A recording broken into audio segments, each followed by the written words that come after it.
morning, everyone. Welcome to the Café. Today joining me is Ray Beaman and Jellybean. Hello. I need to move a couple of things. I didn't realize I put those too big. Look, I can't see the chat until it's like live, so I guesstimate. This is how it works. My cafe is held together with duct tape and prayer.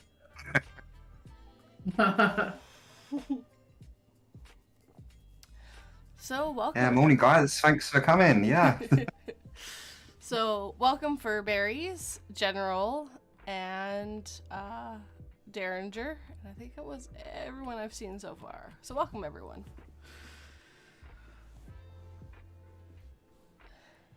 To the chaos that is my coffee stream, at least yesterday, or last week. Oh my god. What happened last week? I had Liz Bucaria and Miss Creepy Tales on here together. They commandeered the stream and told me that it was now theirs and the channel was theirs, and I didn't get a say in the matter. When it was held together by duct tape. Yeah, I had to redo a couple things. Hi, Miss Creepy Tales. This is truth. You guys said that you took it over. Well, luckily, I have all the abilities, so you have none, Miss Creepy Tales.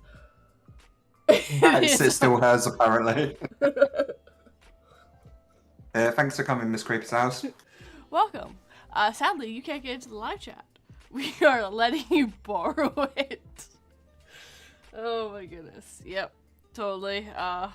They're just letting me borrow it for this week. Next week, it'll be Miss Creepy Tales and Lace Bucaria at 10 o'clock in the morning. I don't think so. Those two You got. live so. I was gonna say you guys do this thing so early. I don't know how you do it. For me, it's because I work at 6 o'clock in the morning every day, so this is actually late for me. Oh wow. Do you know what? I've never ever been an early bird kind of person. I have enough respect for people that can wake up that early in the morning. I'm not an early bird person, but I didn't have a choice. It was the job was too good but the only downside was the time I had to wake up. So Yeah. No, me, I'm absolute murder. If I have to travel into the office, I wake up like 6 in the morning, and that just does me. That just absolutely does me for the rest of the day. And see, I'm already at work, drinking my coffee and listening to my boss go over meeting notes, basically. That's me at 6 o'clock in the morning. Wow. Hello, Moonlight Falls, and hello, Hair Raising Narratives. Welcome. But yeah, no, I work retail, so I work from 6 to 3. I can't complain. And I don't deal with customers. Oh, that's great. How do you work retail and get around dealing with customers? I clean. I'm basically... Oh, right, okay. I put the bays together and clean them and all that stuff, so I make the store look good. No, that sounds good. Yeah. I always get stuck with customers in my job. You used to work retail quite a bit, didn't you? Yeah. That's right. Hello, Dark Little Voices. Yeah, no, I've worked cashier and I've sold wood and stuff. I've worked retail pretty much my whole life, and yeah, the worst part of retail is the customers. At least some, not all. Tell me about it. Yeah, I've had many years of that. I worked in a cat or a tea room for about 3 years, and majority of the time I was on my own, and the hungry people are the worst. Oh god. Especially when you're so busy. What are you laughing at?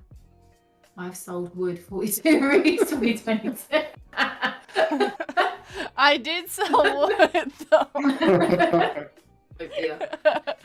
I was the lumber salesperson. I literally sold wood.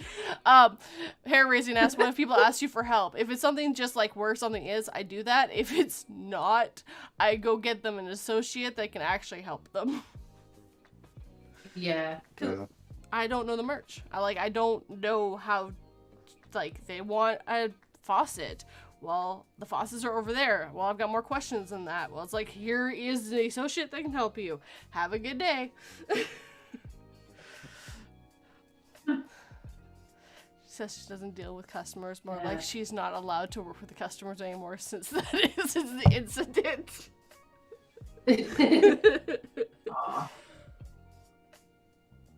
I'd be interested to know what the incident was.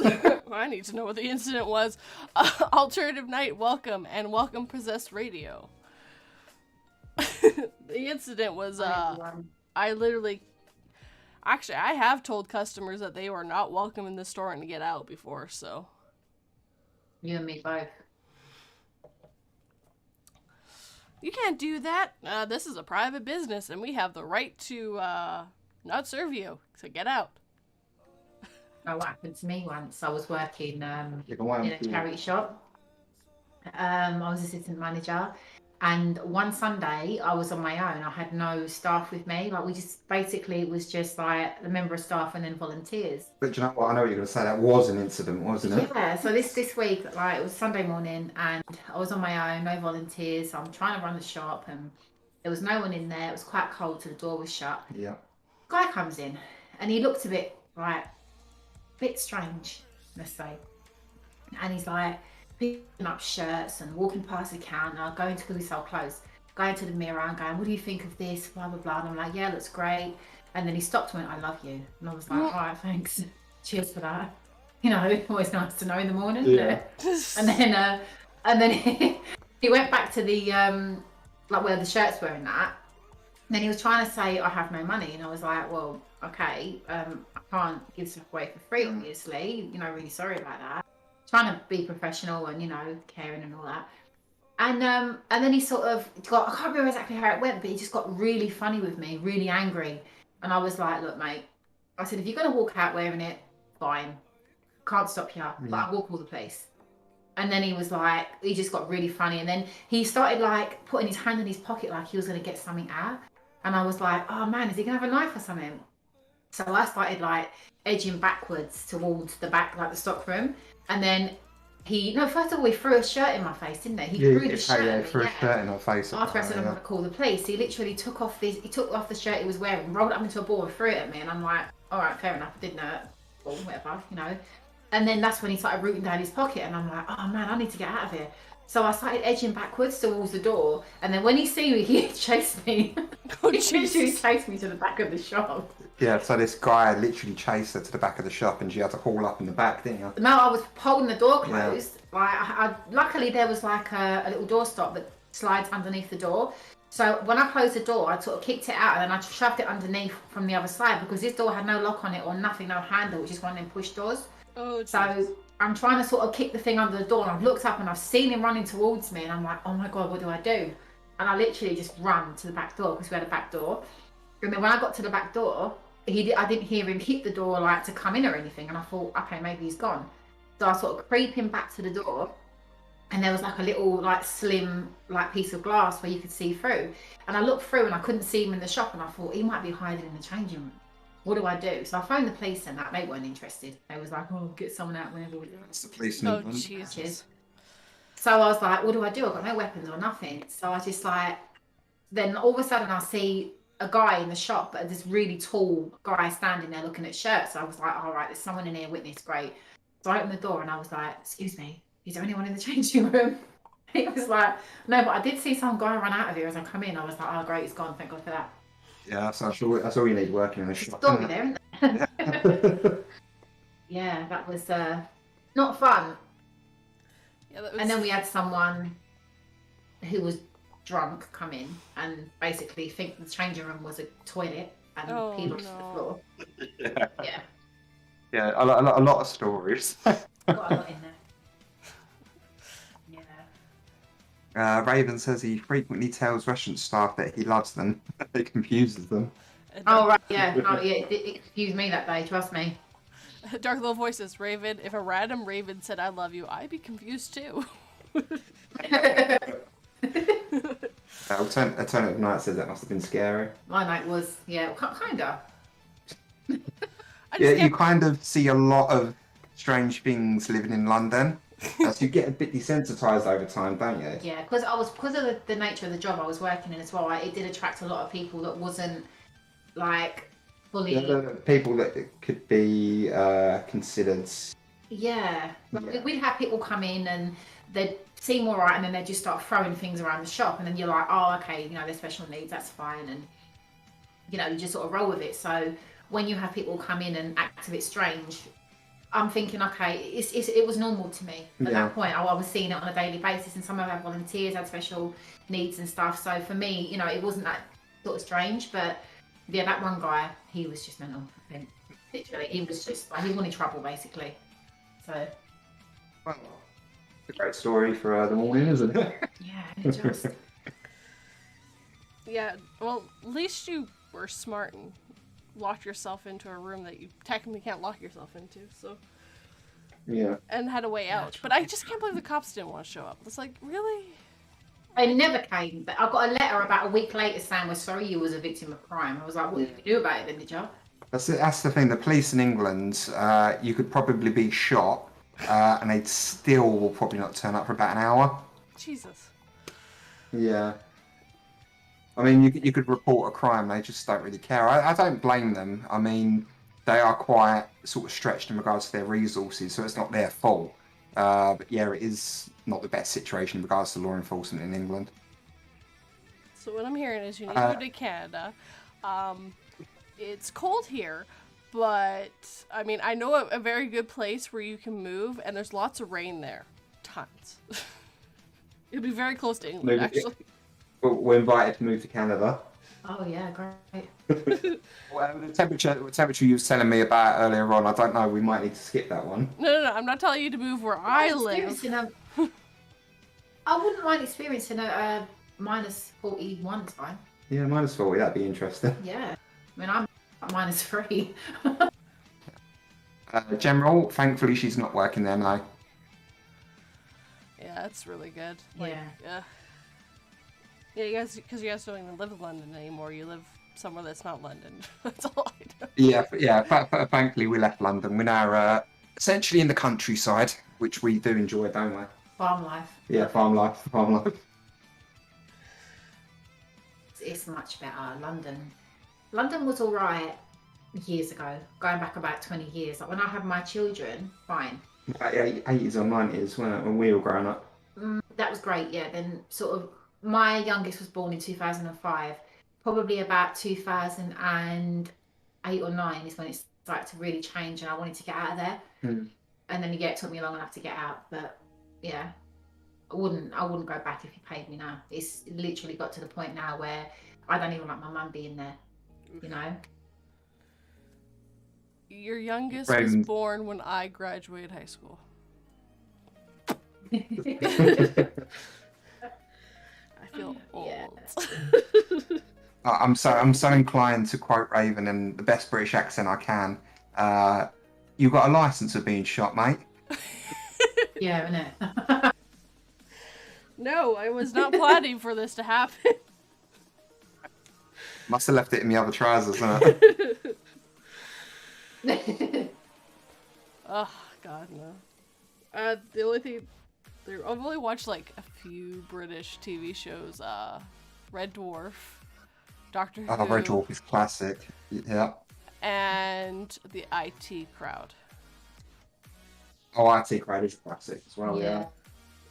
That one took me a while to fully get into. I had to change how my head was getting around it to fully get the jokes, because British humor is different than American humor. But yeah. I grew up watching Red Dwarf.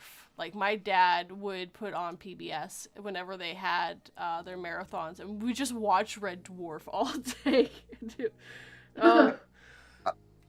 John, I think we discussed it before, but if you've never seen it, pretty much the go-to British show is Only Fools and Horses. Oh God, that's absolutely hilarious. Yeah. Only Fools and Horses. It started in the 80s, and I think it ended sort of like mid-90s, didn't it? Yeah. Yeah, but that is literally the go-to British show that's widely considered to be the best one, isn't it? Yeah. Are you laughing at me being funny? your posh accent. Every time he gets on one of these chats, usually he talks like I do. As soon as he gets on one of these, he's pronounced. He goes into, I call it perfect pronunciation. Literally, he's like he's so posh as soon as he comes onto one of these. But when he's not on here, he sounds exactly the same as me. I'll just have you all know. Yeah, she bait me out. She bait me out to everyone. I just sound like this. This is just normal me. I sound different when I narrate a little bit, but that's only because I'm trying to make sure that you understand every word coming out of my mouth. Oh yeah.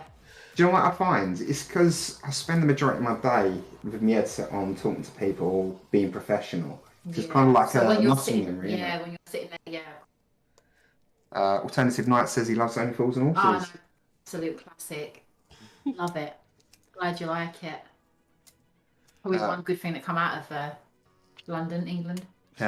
King says we can go to live in Ontario, Canada as well. Don't recommend it. It gets really cold there. Where I was going to recommend is actually the Vancouver area. Lots of rain. It's kind of like London in its own way. And it doesn't get that cold. Well, it used to. Yeah. I've heard that the weather is changing there too. I heard that the summer there this year that just passed was hotter than Arizona. Which is a desert. Sorry. I'm just King of Canadian Hill. Important questions. Actually, it's Lav. Lav, you go for Lav, yeah? Go for Lav. Yeah. Lavatory, Lav. I don't say either of them. No. We've got more colloquial names for it, which involve swearing as well. Oh, yeah, no, we'll leave that. But we'll leave that. Yeah.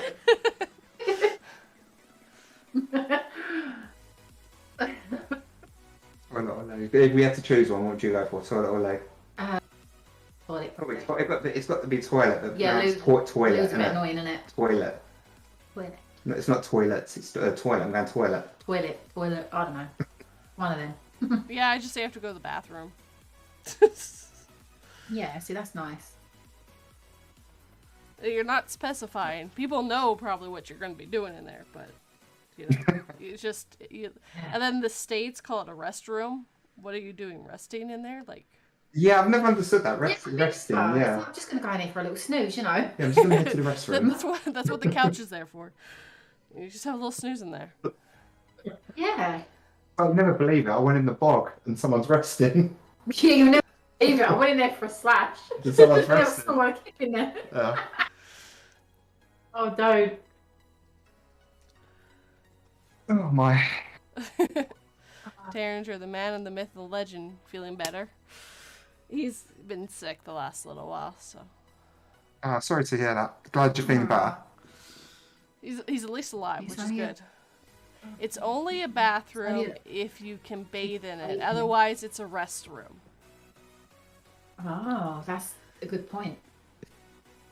A bathroom. Yeah, why would you call it? If you're going into like restaurant toilets and there's no bathroom, oh yeah, it makes sense. Yeah. I mean, but it's got to say, you can take it. I gotta go water. Gotta go water bottle. Oh. Gotta go water the horse. I hope not. Why is it Raymond's fault? Huh? I'm not sure why someone blamed Raven. Apparently Raven went to try to make out with him and he got sick. Ah. I don't believe that one, Derringer. Oh my fucking god, LOL.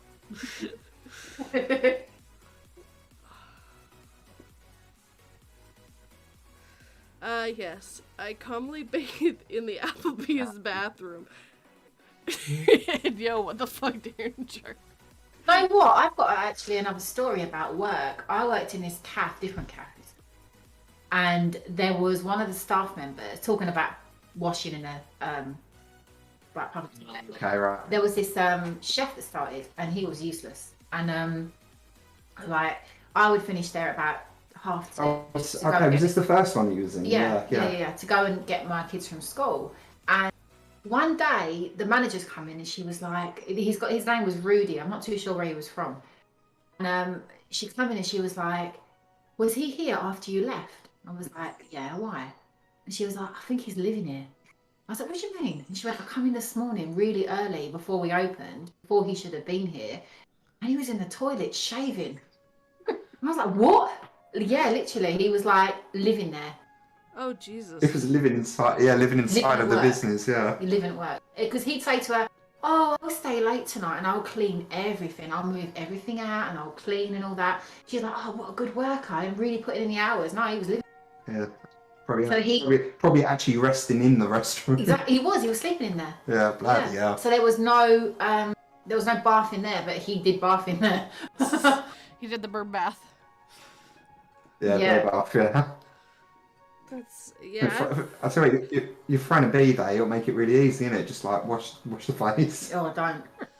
No, it was weird. And then he had an argument with one of the staff members, and I had to get between them. Yeah, so she doesn't have the best of luck when it comes to jobs. No. So what I'm hearing is, you need to pick the job, right? Not let her. Well, like, which jobs are you looking at? Well, to be fair, the last job that I did recommend to her was the one where she got chased into the back room of the store. So I think I'm completely off of that as well, aren't I? Yeah, I just don't think I should work, to be honest with you. I think just the housewife, that's it, get on with it. Yeah, but who knows, you might get chased into the back then too. Oh, do you know what? It always happens to me anywhere I go, really, don't it? I can't go to the local shop without getting into an argument with someone. Yeah, I agree. Usually over mask wearing lately, but yeah. Let's not get into that. Definitely not. No. There's people that will be stupid because of that stuff. Yeah, I think the best way to summarise it is people be people. Everyone's different. Oh yeah. And that's just the way the world is. It was the way before. You know what? But if you say to someone like, would you mind wearing a mask, and they say, well, no. Okay, fair enough. But when they give you a really bad attitude, then it's going to strike a chord with me, innit? Still people be people, isn't it? Yeah. My biggest thing is if you're not wearing it, please give me my space then. Like, do not be near me. Yeah. Like, you can't be in my bubble. Be out on my bubble. And with my job, we work so close with all my coworkers. Like, there is no point of us wearing masks. We are always next to each other. There's just like, if one of us gets it, we're all getting it. There's no way around it, sadly. Yeah. We have to, because we're moving, having stuff and picking up things and moving things. So yeah, no, it's just how it is. We've been very lucky. No one of my team's ever gotten it. So that's good. That's good. Yeah, that was actually one of the things that we got quite lucky about moving out of London, wasn't it? Literally living in London, the concept of having your own bubble doesn't exist. You literally are living on top of each other. So at least we've got some space now, innit? Take care, Miss Creepy Tales, and apparently Furberry said that thanks for coming. Yeah, thank you for coming. COVID is ripping through their kids' school right now. Oof. Oh, sorry to hear that, Furberries. Oh, ouch. And why can't it just be the toilet room? Actually, those exist. There are rooms that are just a toilet. That is a thing.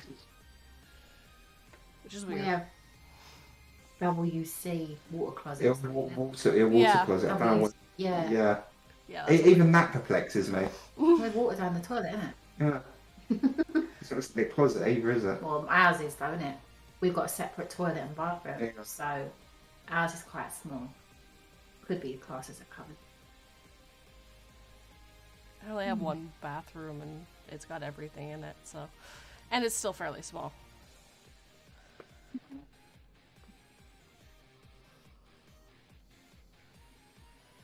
Yeah, apparently there's someone in every single class. Jeez, Oh no.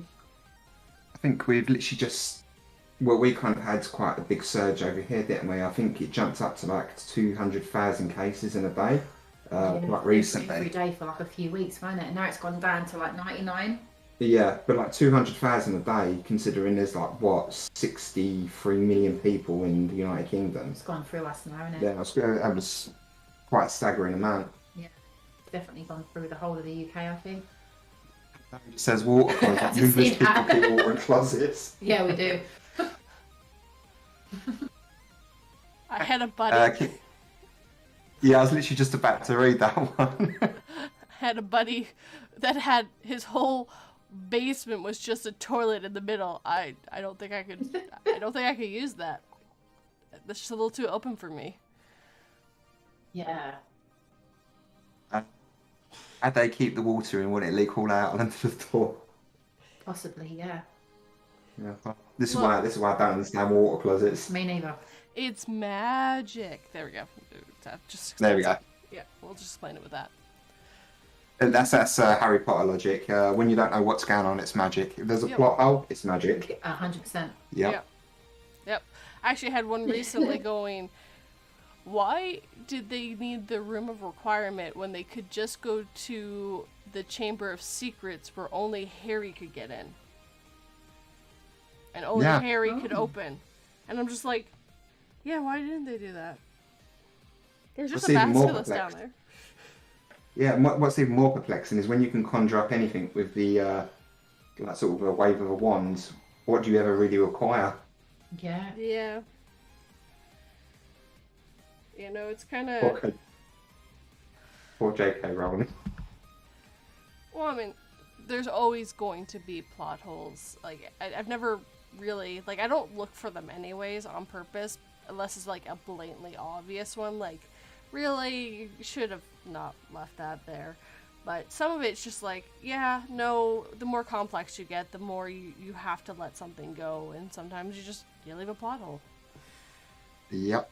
Do you know what? I can completely sympathise with that. I think when I wrote, do you remember when I wrote my first book and literally it was done, it was printed, read through it, and do you remember I was like, oh my god, there's a glaringly big plot hole in here that I have to fix. But I put all this time, all this effort in over the space of a year. I was so meticulous with everything that I even built like a timeline to sort of structure my whole book around. Yeah. And I literally done all of that, got to print, and there's a big plot hole in it. Yeah. Thankfully, it was quite easy to fix. But Thank yeah, goodness. plot holes, they just come out of nowhere. Well, it's You just got no something worry about your new book. the whole idea is you didn't think about it, right? You're just like, yeah, and then you're like, wait a minute. Hold on one second. Yeah. Like, the newest, Spider-Man movie, there's actually a plot hole in it. There's a couple. And No, don't say it. We haven't seen it, please. I'm not gonna ruin anything. But Oh my god, the panic. no, I'm not gonna ruin anything. But there are plot holes in it, but I also can see how they can fix it. But it's gonna take another movie to fix it. So Yeah. Yeah, do you know, as long as they're making money, that's going to go, the franchise going for quite a while. yeah, Yeah, exactly. Yeah. you will love it and you will squeal, and that's totally what I did because I didn't know I needed that movie in my life. You know what? We are so hyped to see it. We essentially, I've trained my brain that if I see any words on social media that kind of looks like a spider, I just skip past it, skip past it. Yeah, we went I think we waited only a week or two to go just because I knew that if we were going to get ruined. There was leakage, like before the movie came out, there was stuff leaking, which I had been ignoring on purpose because I didn't want to know. I just knew about a couple things about it and it made me just want to go see it, but I was like, I don't want to know who the bad guy is. I don't want to know about any of it. I just want to go see it because I heard it is the best Spider-Man movie ever. Yeah. And I found that they really have a great way of concealing the actual story. I mean, they've done it quite well with Far From Home, with Mysterio. Spoilers for anyone who hasn't seen it. But how they kept him hidden as the antagonist for so long, even though he's the antagonist in the comics. They actually genuinely convinced you that you was watching a different film until the midway point, and then all of a sudden your mind's blown. Well, there also is a Mysterio and from other worlds that actually is a good guy. So I did not know that. Yeah, so there is actually a good Mysterio who helps. So that's what everyone thought he was. They thought he was that Mysterio. So Raven's now spoiled Spider-Man for us. I'm pretty sure everyone knows that. I think that's the whole problem with the next movie. But yeah, no, that was really good. Like, I was really hoping that he was going to be the good guy. And Yeah. it was just like, no, but no. Aw. I just noticed Furberry's is asking when my new book's for sale. It's up for pre-order on the Kindle store now, due for release on the 31st. And I was going to mention it properly, but you can actually buy the paperback now. So that is available now for purchase. Ooh. No hardcover? I haven't done the hardcover as of yet. It is something I want to do because I've never done it with the first one. Especially because this book, I'm actually quite proud of it. I'm not talk bad about my first one again, but this one, You're more experienced. yeah, this one I had more sort of experience writing, and there was so much sort of variance, variable. I can't even talk today. There was so much that was different from each story to the next because it was done over the course of a year, and I think everything on there is probably my best work, which I'm really happy with. Yeah, no, it is really good. Yeah. I mean, you've narrated one of the stories. Burberry. Yeah, and Furberry's actually, and Raven's done quite a few. Yeah, so, and there's actually quite a few stuff in there that hasn't been released yet. So, yeah, if you're interested in my work and you want to check it out, it's available now. I don't have the link, so I'm sorry, guys. But I have a link to his website Yeah, no down worries. below. Is that okay if I post it? Yeah, you can. Are you blue or are you? If you send it to me in the in our Okay, Discord, yeah. I can post it. I'll do that now. Oh, dear me. I literally got my author copies through the other day, which was quite exciting. There's a few people that I need to send them out to. Just going. I'll see you, Dark Little Voices. Thanks for coming. Take care, little dark little voices. I was saying little twice there. I don't know why. they're just really little today.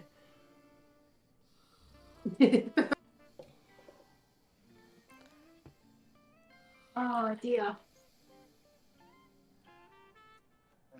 Where's Miley? There we are. It's about rain, General. Of course, it's always about rain. I'm just kidding. Yeah, that's what the book was Not about. not all of them. I don't want to let you guys down. Not all of them are about rain.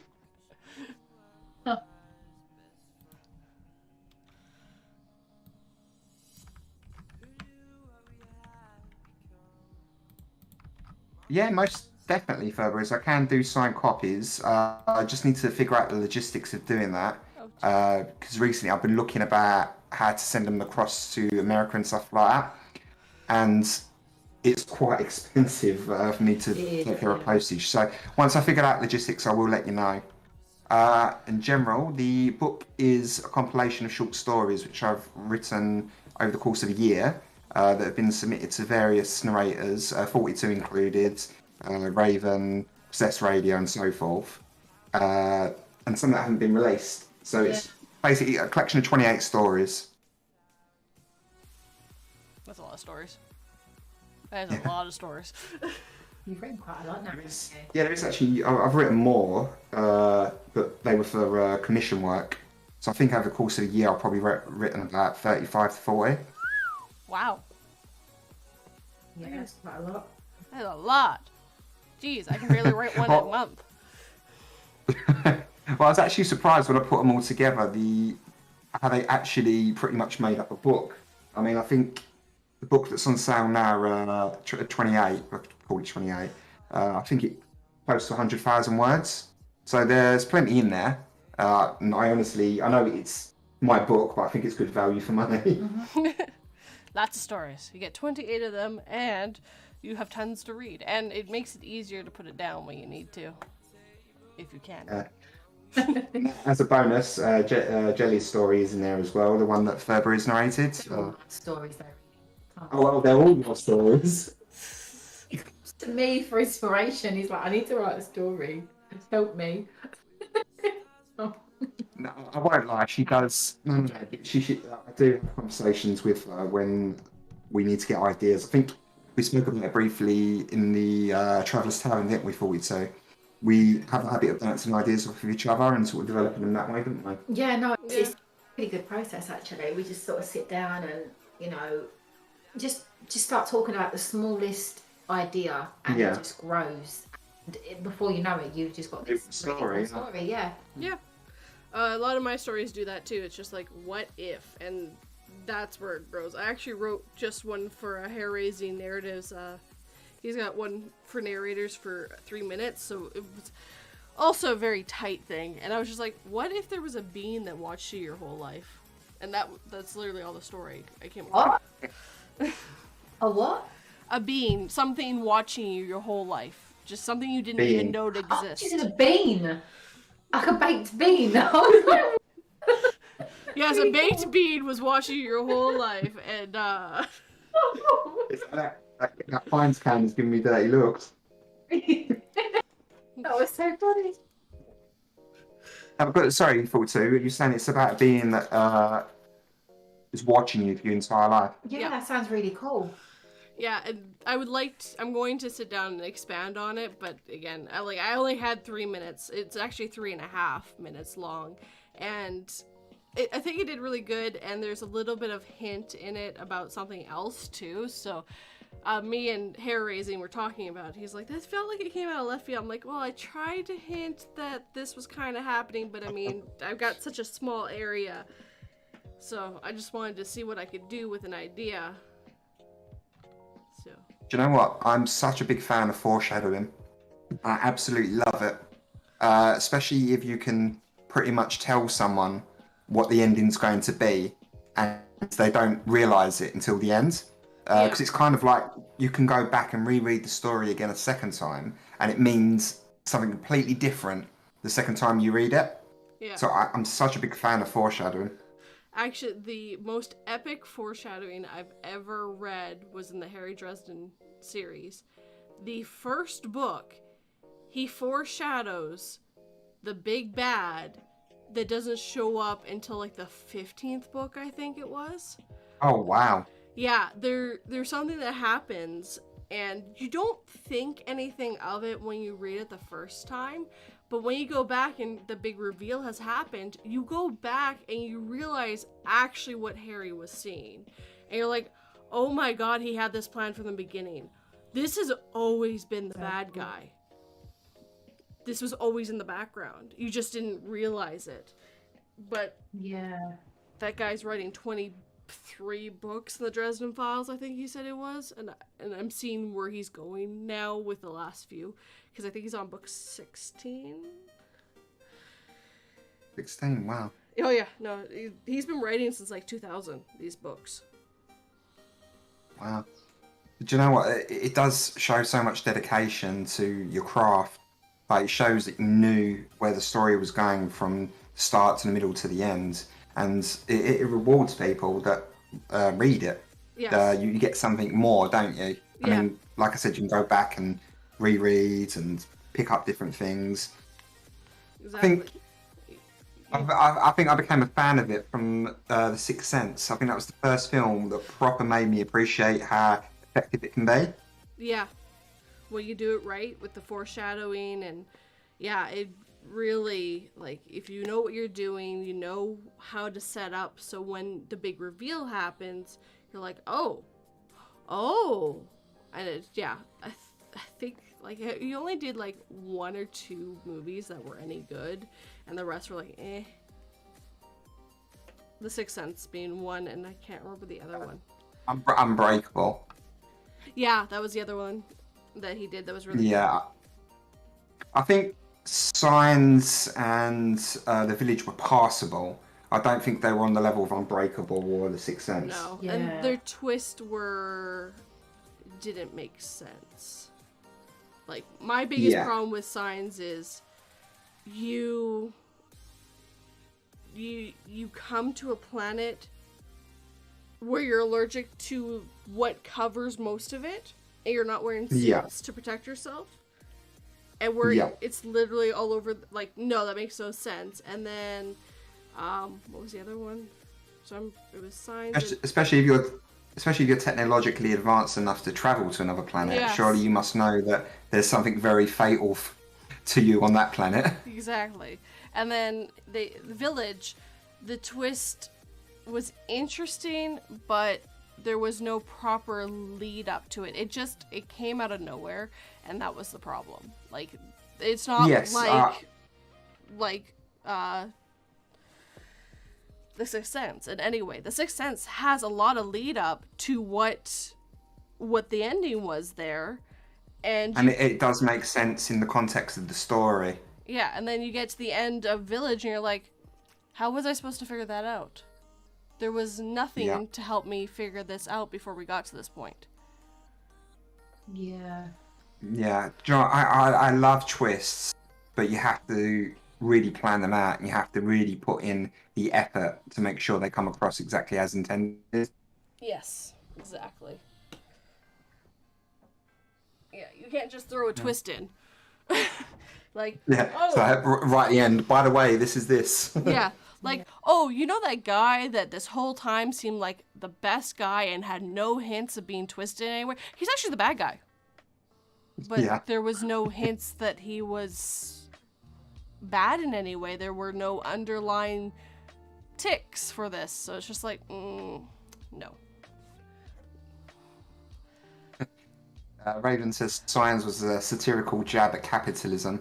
It doesn't matter if 3/4 of the planet will kill them. They have to do what they're paid to do because they'll end up homeless and starving if they don't. I don't know if it's true, but I'm going with it. Why not? So I'm gonna have to rewatch Signs now, just with that idea in mind. And General said that I need to write a book. I am trying to. It's going to be a trilogy, and it's a lot of work. I gotta figure everything out. Oh wow. Oh, nice. Cool. Yeah, I've had the idea since I was 15. So. Oh wow. Yeah. But definitely keep us informed of how it goes, Yeah, and yeah, we'll look forward to that. Yeah, I know who the bad guy is. I know how she gets into the predicament she is in and why no one helps her. Like, I had to figure out a bunch of stuff because it's all about gods and the supernatural world. So. Oh, sounds good. Wow. Yeah, definitely keep us informed.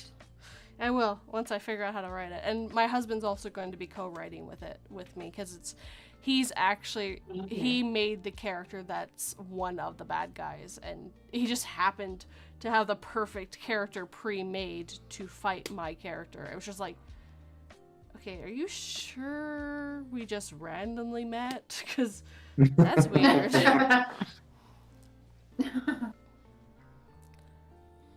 Good enough. That sounds really good. Yeah, no, I'm trying not to ruin anything, but yeah, there's going to be a lot of hints of stuff, and there's going to be a lot more going on in the background, but I just have to figure it out. I also have to write a language. That's the biggest one. Yeah. You say that so nonchalantly. Well, I need a language for the gods, specifically. Yeah. So it's just like, I need a language. At least, it doesn't have to be like, oh my god, like, you can actually speak it. I just need words in it. And it's very important. I just need to find someone who can make languages that can do it, because I can't. I can barely speak English. Well, it sounds like a big undertaking. It is, but again, I've been wanting to do this since I was 15, so. Wow. Yeah. Yeah, I've had her around for a very long time. I've had her longer now in my head. She's been around longer than not having her in my head at this point. Like, it's weird. It's definitely time to get her onto the page then, eh? Yeah, I wrote her story once. It turned out terribly. It was really bad. Oh. I was only 15 at the time. It was really bad. But definitely something to revisit. I mean, if it's been a story that's been with you for so long, it's definitely something that needs to be done. And I'll be interested to hear it once it's finished. Yes. Yeah. Me too. I'm looking forward to that. Just gotta find time to do it. That's the problem. But there's a lot of groundwork that needs to be done. I also thinking about putting my shorts into a book one day too, but not yet. A lot of them aren't quite to the point where I think they're good enough for a book yet. So. Right, yeah. Oh, sounds like good stuff. And if anyone wants to check out Ray's new book, I did pin it to the to the top of the thing too, so it's there. It's easy to find. That was hard because everyone was posting stuff, and I'm like, no, I gotta hit the stop. Everyone's posting the chat at the time. I'm like, no, I gotta get the little 3 dots, the little 3 dots. Stupid 3 dots. Stop moving.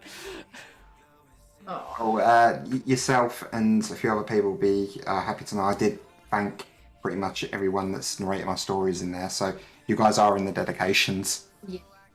It's so cool. Like, I told my husband about that. I'm like, I'm going to somewhat be in a book. He's like, that's cool. I'm like, yeah.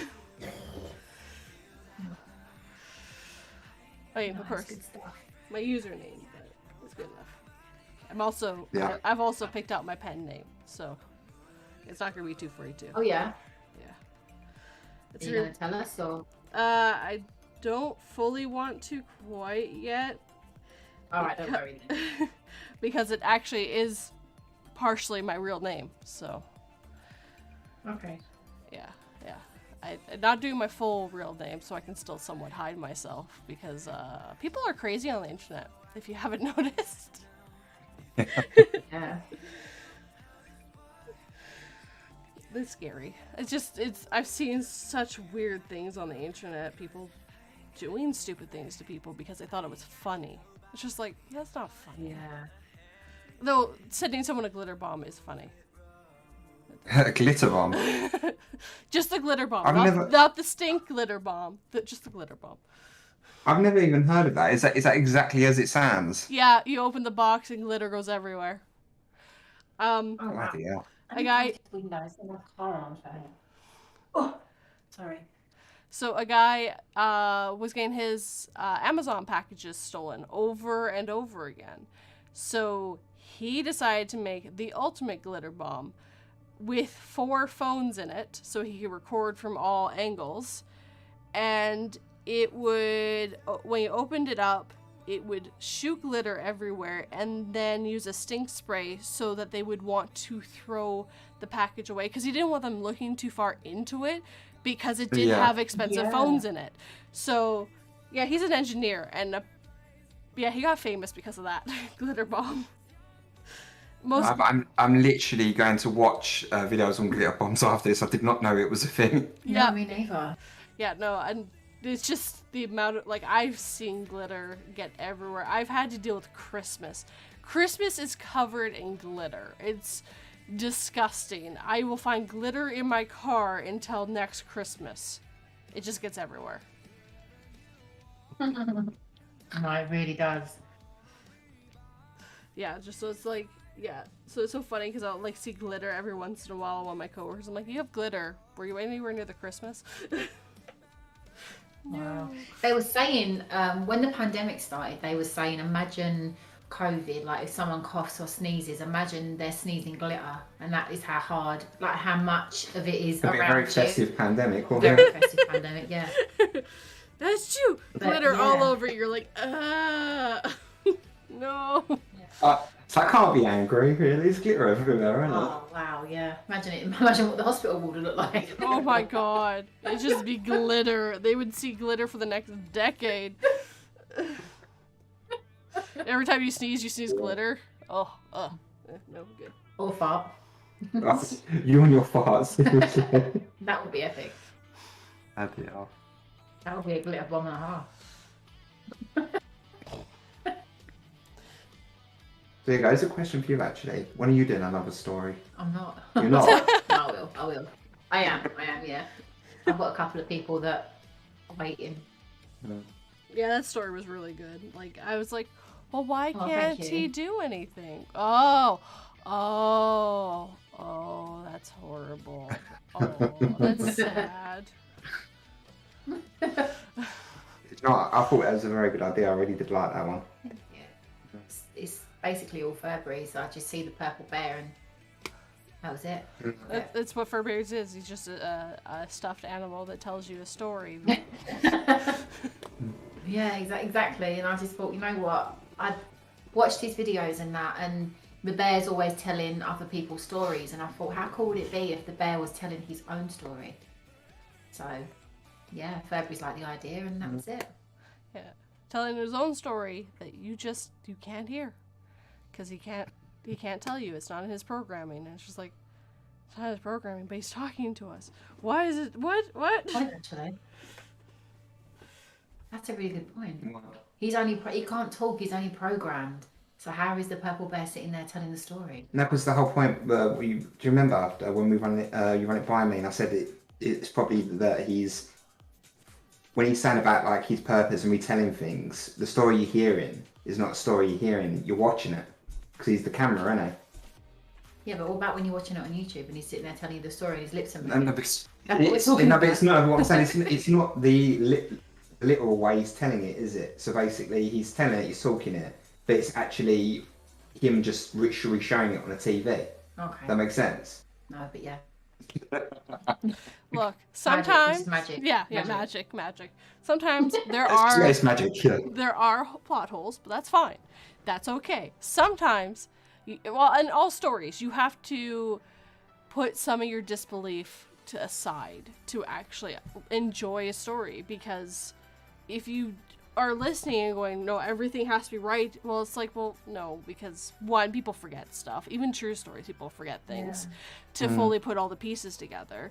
So it's just like, sometimes you just have to put like, okay, my disbelief goes over here for now, and I'm just going to enjoy the story as it's told. And yeah, sometimes you think of little like things like that, and you're like, well, you know, but at the same time, like, it might be that in his mind he's like telling you the story, like that's how I put it. It's like we're inside his brain, hearing him telling this, and he's just like, I can't do anything. This isn't in my programming. I can't tell you. I can show you what I see, but I can't tell you that he's behind you right now. I can't tell you that this is what's going on. I can only show you to a certain extent.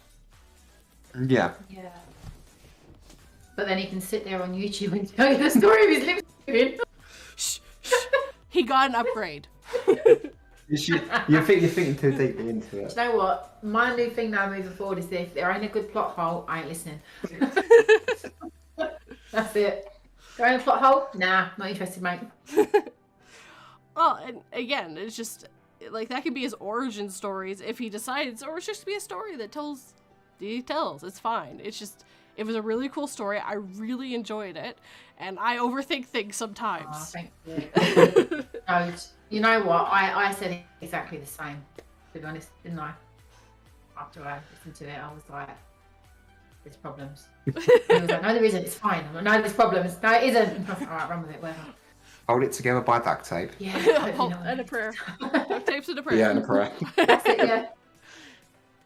Welcome, Cryptic Wanderer. Actually, Cryptic Wanderer, Hiya. one of his stories is in my next video, which is really weird because it's a true story. Ah. Oh, nice. Oh, wow, cool. Yeah, he of course is another writer, and I found it. I was like, wait, is this a true story? He's like, yeah. I'm like, can I use that one? Because it's actually really good. It's also 14 minutes long. Dude does not know how to write short stories. When's it due out? Do you have a rough estimate? Tomorrow at Tomorrow, nice. at Oh, 3 p.m. Eastern Standard Time, which is 1 o'clock my time. I just find no one else posts at that time, and it's a perfect time. Just gives people lots of time to go find it, and between everything else that goes off on Sundays. Oh yeah, we'll definitely check it out. No, we will, definitely. Yeah, it's actually true curse stories, which I've never seen anyone else do. Curse stories. It's the first one that's actually been a proper theme, like stalker stories and stuff. This is the first time I ever had one, so. Oh, that's really cool. Yeah, no, I was What? quite good. Yeah, he's like, that is a short story, LOL. I'm like, yeah, it's still 14 minutes, man.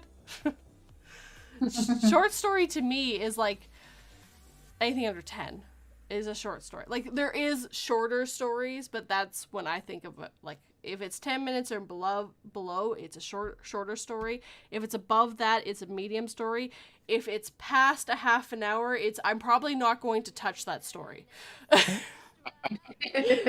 Only because I am dyslexic and I have problems getting the words to come out of my mouth. I've gotten better. I actually did one that was 33 minutes, and I was quite impressed with myself. It didn't take me as long as I thought it was going to. I'm working my way up to do bigger stories. So you're looking about what for that? Probably about between 3,500 to about 4,000, aren't you? For about 30 minutes. Yeah, about a half an hour. I've got a little thingamajiggy that kind of gives me a good idea on all that stuff. Half an hour. What happens with me? No, it's fine, go on. Over 3,000 actually, apparently. So probably about, I think it's 4,000. Yeah, about 4,000 words is about a half an hour, give or take. Yeah. Depending on how fast you read it and all that other stuff, right? That's about a medium read, an average. So. Yeah. Canadian Hill, short story, 5 minutes or less. And see, with me, it's 10 or less. Like, if someone gives me a 10-minute story, I can read that pretty fast. Anything over 10 minutes and starts taking me really long to read it for some reason. I don't know. Do you know? To me, I don't know if anyone else has this, but I'll be reading and reading into the story, and then my mind will start wandering about my washing in the washing machine. And I'll have to read the same line about 5 times, or the line that I've read, the sentence they say, will spark a memory in my brain. Then my brain's going off somewhere else, and I'm looking at the words, but they're not even going in. Yeah, I've really struggled with this a lot lately. Yep, no, that's the thing. I do that all the time too. Just like, I don't do it when I narrate because I'm speaking as well, so I think it keeps my brain just focused on it. But yeah, when I read a book, I'm just like, and then Tom walked into, how is Tom doing? Is he okay? Like, I haven't talked to Tom in a while. And you're like 3 paragraphs in by the time, Yeah. How did Tom just die? Hold on one sec.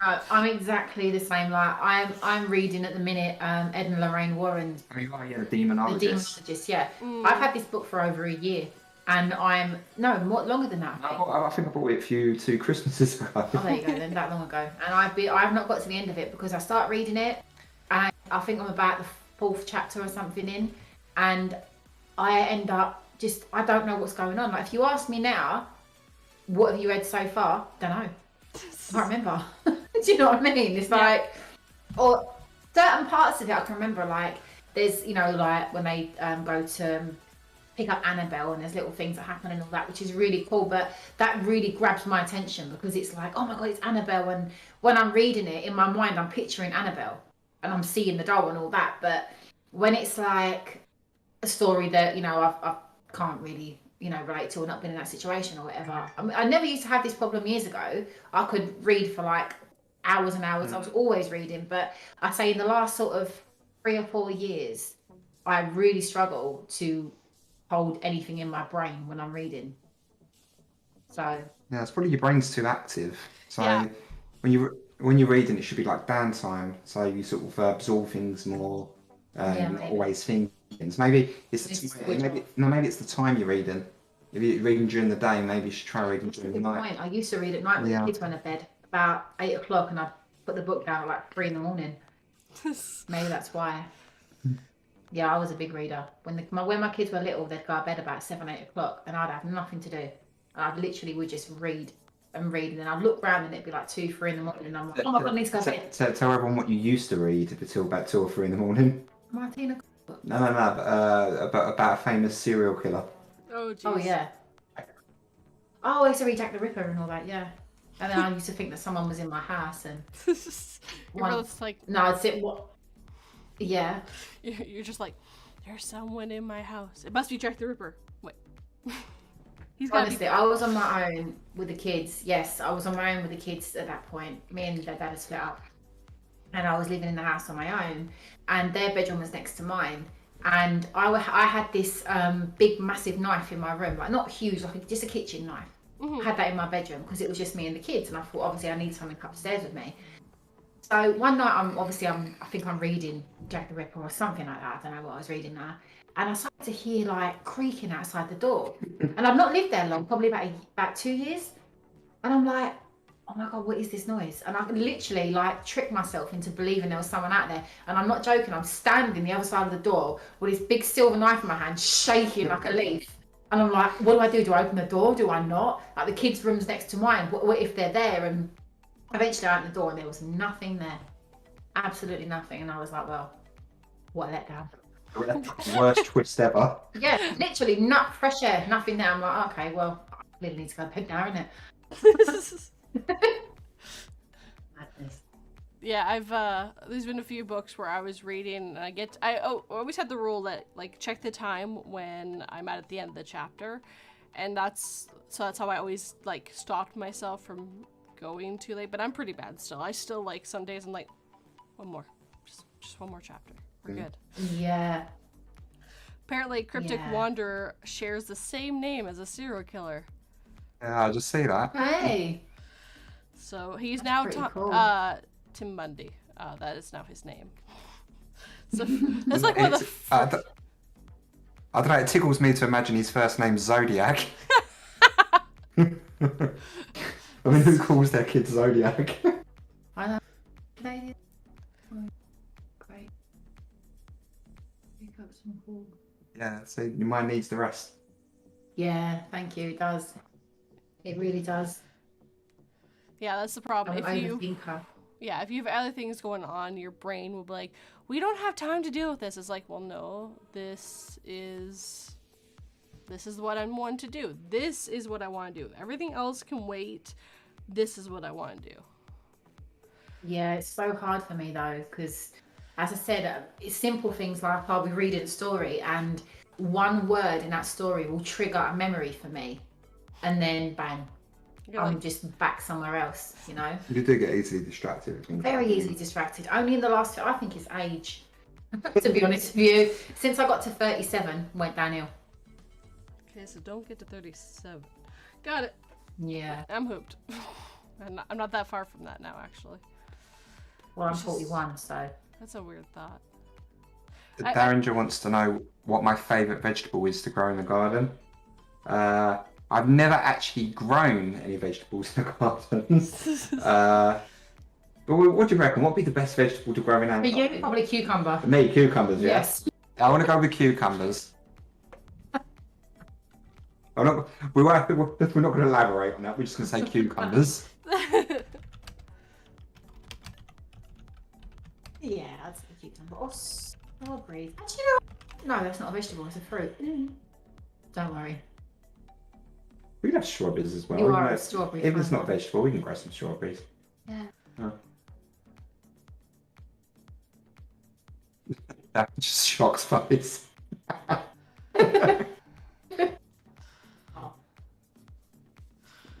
Yes, at 39, things don't come as fast as well. Cucumbers. Jeez. Wait till you get to 41 then. I'm 42 in... Oh, I'm 42 in July. That's You weird. are, yeah.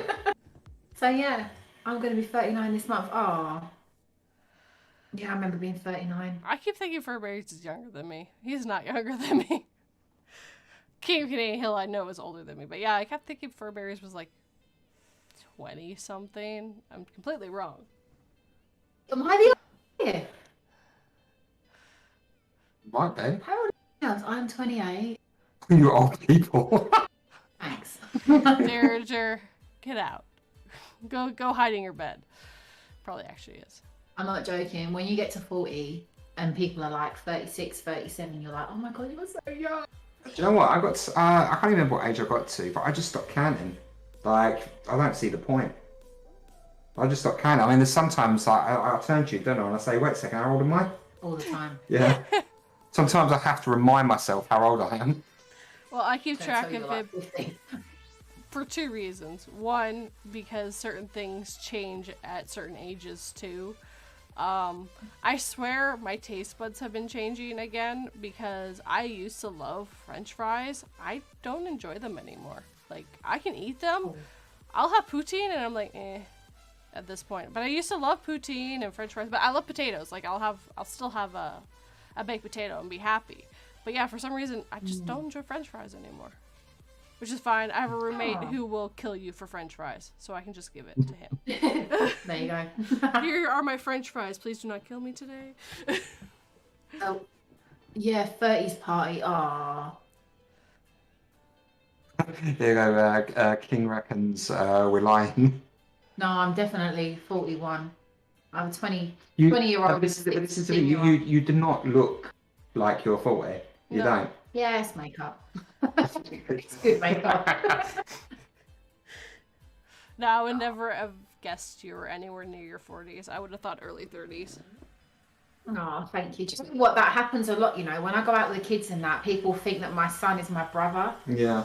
and he's gonna be 20. Yeah. 20. Oh my god, he's Yeah. gonna be 20 in March. Yeah, Jesus. yeah. Yeah. Do you know what? Right, both my kids are in March. Both March birthdays. One beginning, one end. 3 years between them. So when my daughter turns 18, my son turns 21. So I've got an 18th and a 21st in the same month. Yeah. That is hard, and 2 birthdays the same month. Oh, the 18th and 21st though. And 2 big ones. yeah, and especially not too far after Christmas, it's a challenge. Raven can join the party. He's 30. Yeah, Raven just turned 30 this last year that passed. Yeah. In the 30 club. Yeah, it's weird. I never thought I'd get to this age, and I'm like past 30 now, and I'm like, I look at my husband sometimes. I'm like, you know, I really thought I'd be dead by now, and he's like, I know, I thought it's the same thing. I'd be dead by now, and I'm just like, yeah, it's because you did stupid ass Why? shit. What's the life Have you got a expectancy? dangerous job? No, the life Yeah, expectancy why is did you think that? for me. It was my severe depression. Was untreated Right. for a very long time. So I just assumed I would do something stupid. My husband, on the other hand, just did really stupid things as a teenager / young adult. So the fact that he survived all those things is a miracle. Wow. He has told me some of the stuff. He should be dead. Then again, I should be dead too. Actually, I should have died when I was 7. But I To be honest, so should I. Yeah. When I was 18. Yeah, 18. But this is the thing. If anyone should have been anything, we wouldn't be here now. So what we should be is alive and well. Well, Yeah, I don't know that well. you see, I went down a hill, I hit a tree, broke my wrist. If I didn't hit that tree and break my wrist, I would have fell off the cliff that was not that much further. Wouldn't have been able to do anything about it, would have fell off the cliff and died. There was no way to survive that cliff. It was a sheer drop Oh, to wow. rocks. Yeah, so, no, I, best thing I ever did was break my wrist. Saved my life. Oh, My Wow. parents oddly didn't go bike riding after that. Can't explain why. Do you know what that story reminds me of? Have you ever seen Stranger Than Fiction I've heard with of it. with Will Ferrell? Oh, yes. Yep. Yeah, there's the whole big thing about it in there about how a wristwatch saved his life. It just reminded me of that. I really enjoyed that film. Yes, Apple actually. Watches can save your life now. Can't they, as well, apparently. Yeah, no, that's one of the few movies with Will Ferrell in it that I actually enjoyed, was Stranger Than Fiction. Yeah, I think it went to show that he can do more of a serious role, which was quite surprising. Yes, Because actually. he kind of got a bit typecast, didn't he, into the role of comedy, and he shats a lot. Yeah, no, he got very rude comedy. Actually, I've never really watched any of that stuff, but I liked him in Lego, the Lego movie. I think he did an I haven't seen amazing that. job. Oh, you know what? If you played with Legos as a kid, like, you completely get everything that's going on, and you know it's the kid's imagination, but he plays the dad and also the bad guy, and he just did an amazing job. And there's lots of comedy with it, but it was one of the few times where I actually enjoyed Will Ferrell. Well, the other stuff like Blades of Glory, Step Brothers, all that stuff I haven't watched because it's not my humor. It's too crude for me, and I'm like, I'm good. I think most of the films he's in can probably be described as not in a sexist way, but it's kind of like boy comedy, isn't it? Yeah, I think it was always Yeah. put more towards guys than girls, and it's just never my cup of tea. I was just like, I'm good. But yeah, when I saw Stranger of Fiction, I was quite impressed with his acting chops. Like, that was one of the times where he really proved he wasn't a one-tone actor. He can do serious roles. And it was just amazing. I think I finally... My eyes have just moved over the chat, and I've seen something about an egg licker. Yeah, and toes. Yeah, yeah, Tyler apparently licked an egg, is what I saw. Tyler licked an egg. I'm going to live forever, and I'm like grumpy. I taught him well. The egg is lucky. Yeah, it's just they're going over about Tyler. Oh. Patience is here as well. Hi, Patience. Hello, Patience. She's probably been here for a while, but she probably just didn't say anything. Or she's working, which is probably... She works way too much. Luckily, all from home now. That's the one... Oh, that's good then. That's the one nice thing about COVID. A lot of jobs that really didn't need to be in an office got taken out. And it's been like... kind of nice for those people. I really would like to not have to go into work every day. I would like to do it from work. Ray's one of them. Yeah, it's the same as me. I literally spent, what was it, before the pandemic, probably about 6 years, pretty much with no real break to speak of. Just Monday to Friday in an office, 9 to 5. Then the pandemic happens, and started working from home, and that was so nice because it gave us more time. I found I'd done my job better at home actually, and I got more done. Yeah. So I definitely am one of the strongest advocates for working from home. For me, it works. For me, it still works. Yeah, no, it does. Yeah. You get a lot more done. And you don't mind doing like 15 minutes over or half an hour over because you're comfortable. You don't have to worry about the journey afterwards, do you? Yeah, exactly. Yeah, exactly. You don't have that long walk and it's like raining outside, or it's too hot, or you're literally at home. It is so much easier. Well, yeah, and like especially if you're taking transit and stuff, 15 minutes over could hoop you if you're trying to you'll miss your bus, which means you might have to wait another hour until your bus shows up, unless you are lucky it's one of those places that shows up every 15 minutes. So yeah, you can't stay late. It's like, no, I have to be out of here, otherwise I might as well just stay an hour longer, which means you better pay me the overtime. So yeah. Yeah. Do you know what? Where we are, when I start working again, once obviously I've had my booster and stuff calms down over here and that, I'm going to be looking for work, probably retail again. Excuse me. I'm dreading it because I've heard around here that a lot of places will not employ people from my area where I live because the buses are notoriously bad for their timekeeping. Like, we've been waiting for a bus before. The bus is due at like, I don't know, 10 to 2 or 10 to 1, yeah. It will just 10 to 1 will come, it will disappear off of the screen, and the next one will just turn up at the next time. No explanation, no nothing. And if you have an appointment to go somewhere, literally you will be like half an hour late, and they won't even batter an eyelid. The bus driver will turn up and you'll say, why are you so late? And they'll look at you like, what? And because we come from London where buses literally come every 5 minutes. Yeah.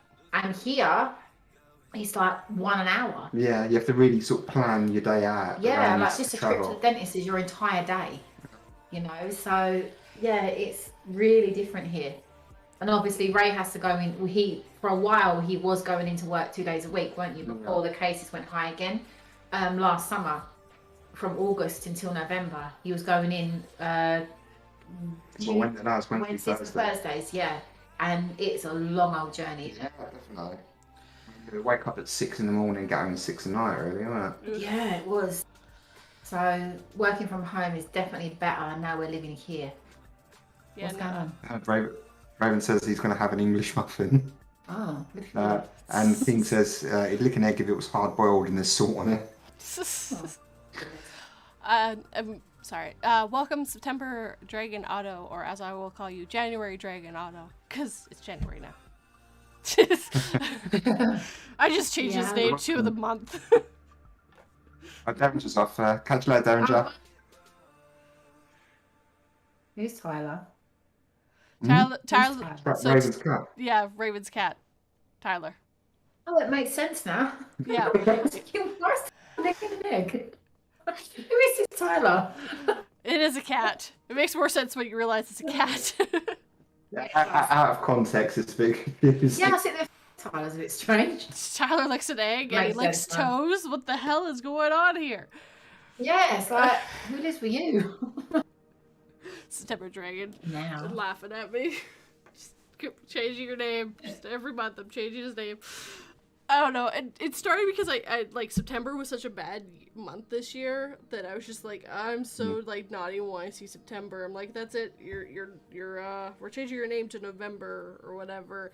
He's like, okay, just for this month or October. We said October, and he's like, just change it for that month. And then ever since, it's just like I've changed it every month since.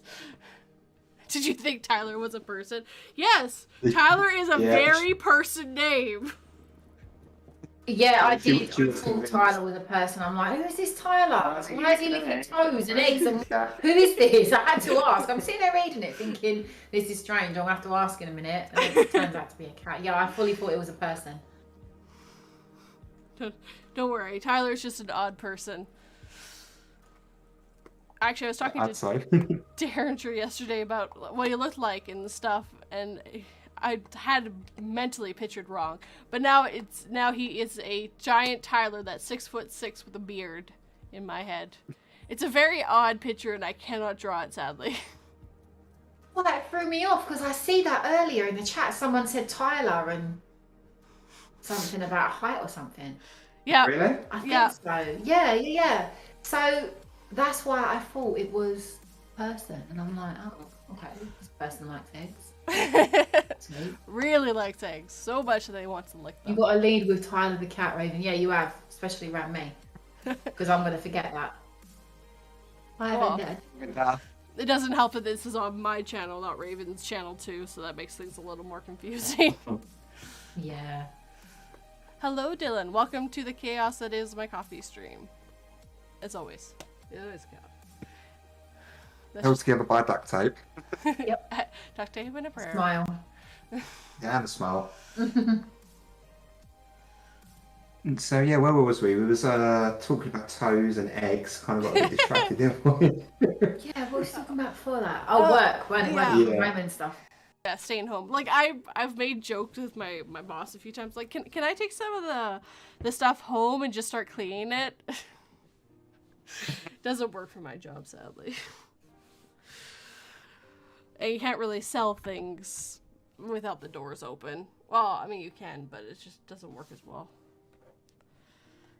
I think the whole dynamic has irrevocably changed in regards to workplace working. I mean, you're probably going to see a lot more flexible opposed to fully remote. But yeah, flexible ain't even that bad. I mean, No, it's not. Anything that helps you balance your work and home life, I'm definitely a fan of. Yeah, me too. Well, it was nice that we have this, 8-hour work week, 5 days a week. That's great. That was a big game changer, because it used to be like 12, 14-hour days, 6 days a week. You only had Sundays off, so you go to church, so you didn't even get to sleep in. And so Henry Ford was the one who started this. He realized, if he gave people more hours, like less hours, more time to actually spend time with their family and stuff, they were more likely to buy cars and stuff. Definitely. So he started that. But now we've started to realize that this whole 5 days a week thing actually doesn't work either. 4 is better, and 6 hours is actually better for humans. Yeah. And as long as you have the money, like you still can make the same amount of money or more. That means you have more time to spend with your family, which means you'll go out shopping more and eating more and doing things more, which would help the economy too. So it's just like, you can see all the dominoes, but it's just, yeah. I don't know which countries is tried it out, but there's one country, and I know it's in Europe somewhere because it's always in Europe, and they've tried out and they've seen a morale boost, works for Yeah, them do you know what? better. I was going to say that. I'm pretty sure it's like Sweden or the Netherlands. Yeah. It's like somewhere around that area. I remember reading it a while ago. Yeah, exactly. That's where it was like, it's either Sweden or Netherlands. I'm not sure which. I'm sorry. Yeah. I live in Canada. It'd be really hard for them to change things around here, but it's just one of those things where people need to start doing it. And like, I've seen stuff with the States where people are like fighting this whole parental leave thing. Like, well, what are they going to do? You have to work and blah, blah. It's like, you guys are the only country that doesn't do this for like at all.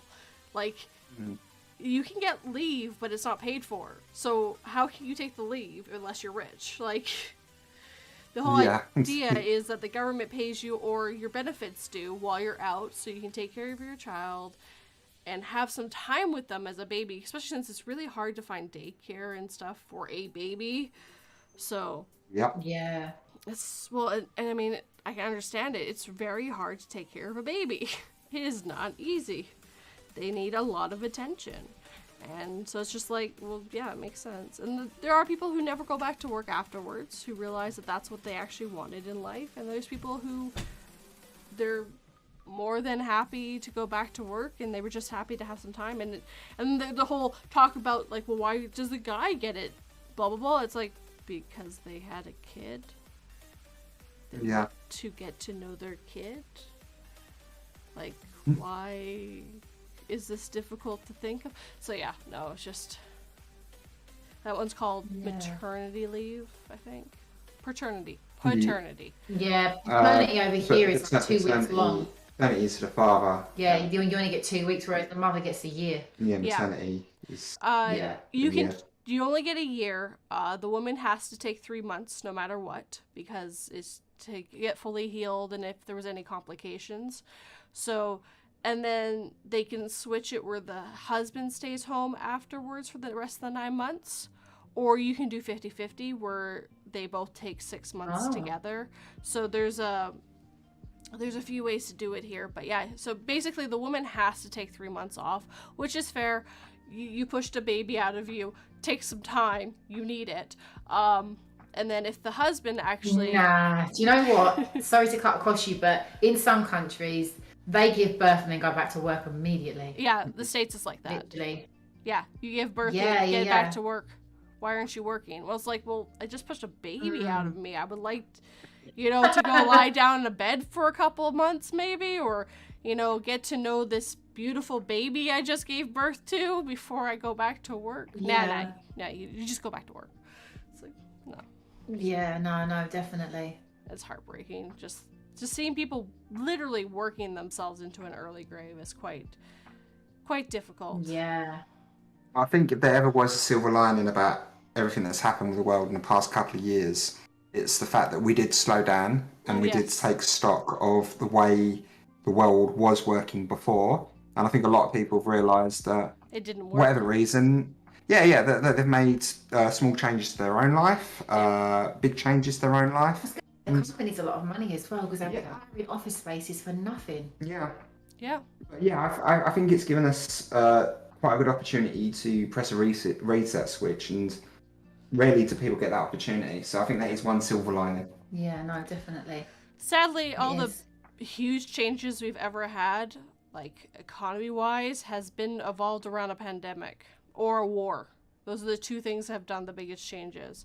Because the other big, the last, of course, there was the Spanish flu, in quotes. It wasn't just in Spain, but the other one that really changed economy was when we had the Black Death, and so many people died. There was no working class anymore, and it completely did this giant overhaul where we, the people that were working now can move around.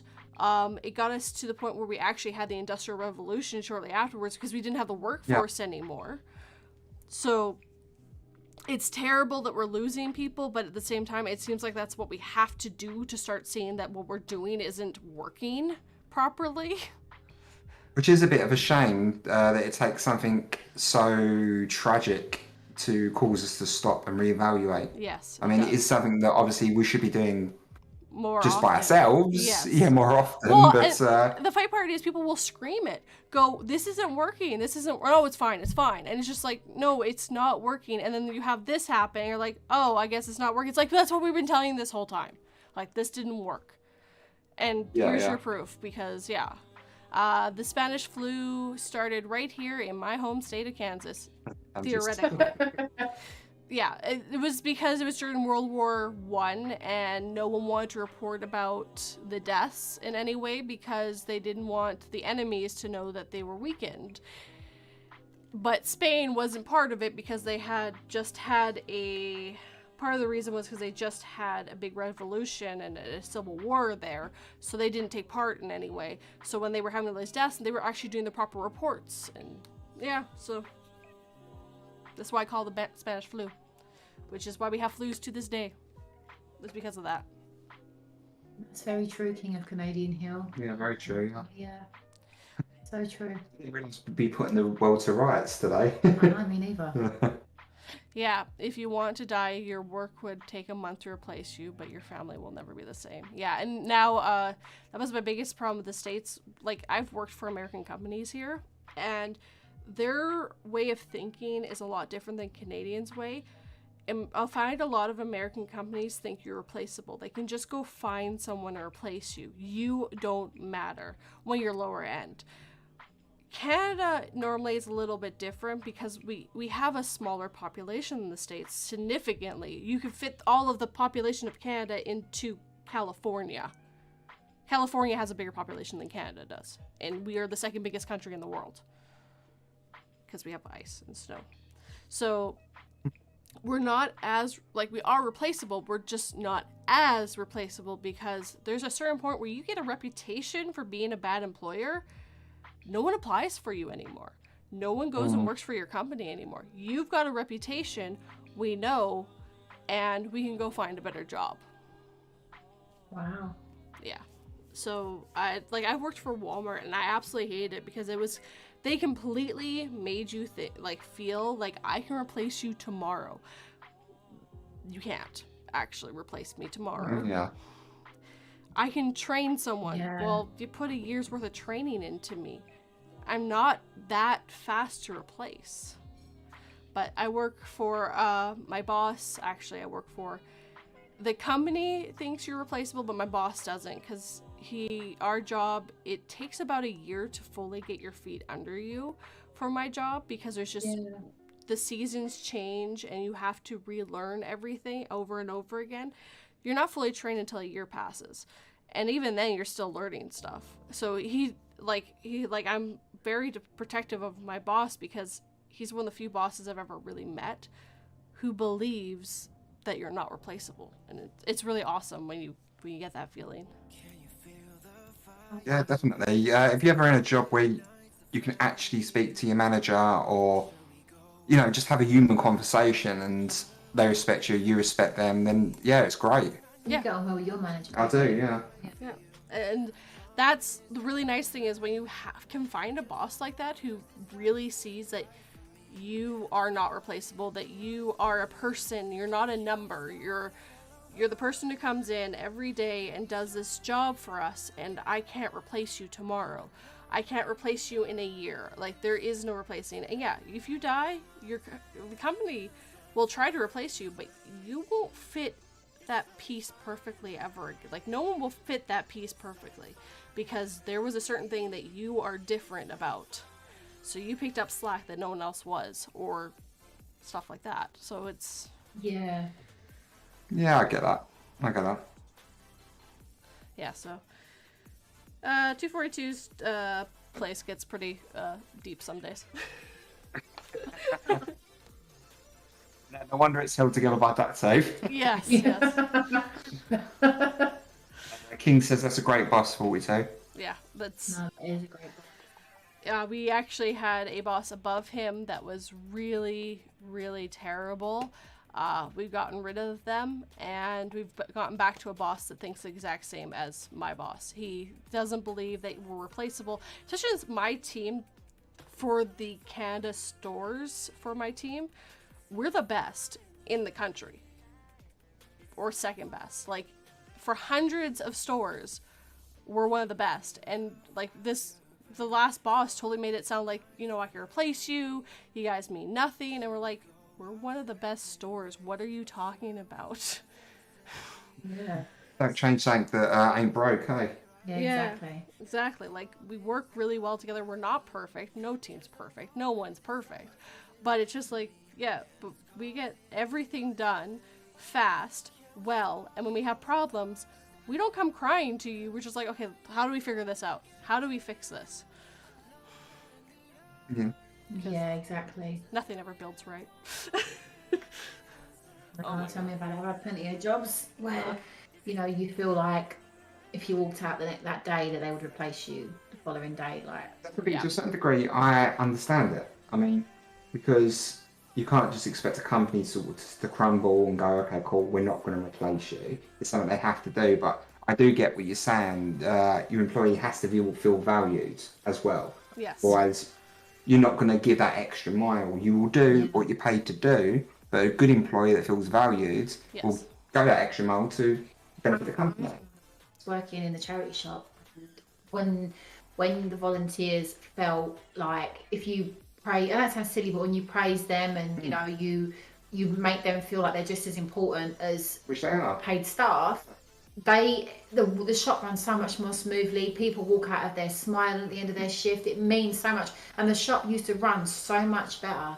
You know, my manager never used to really have too much to do with volunteers, and that was her downfall. Whereas I would put a lot of time into them. I talk to them.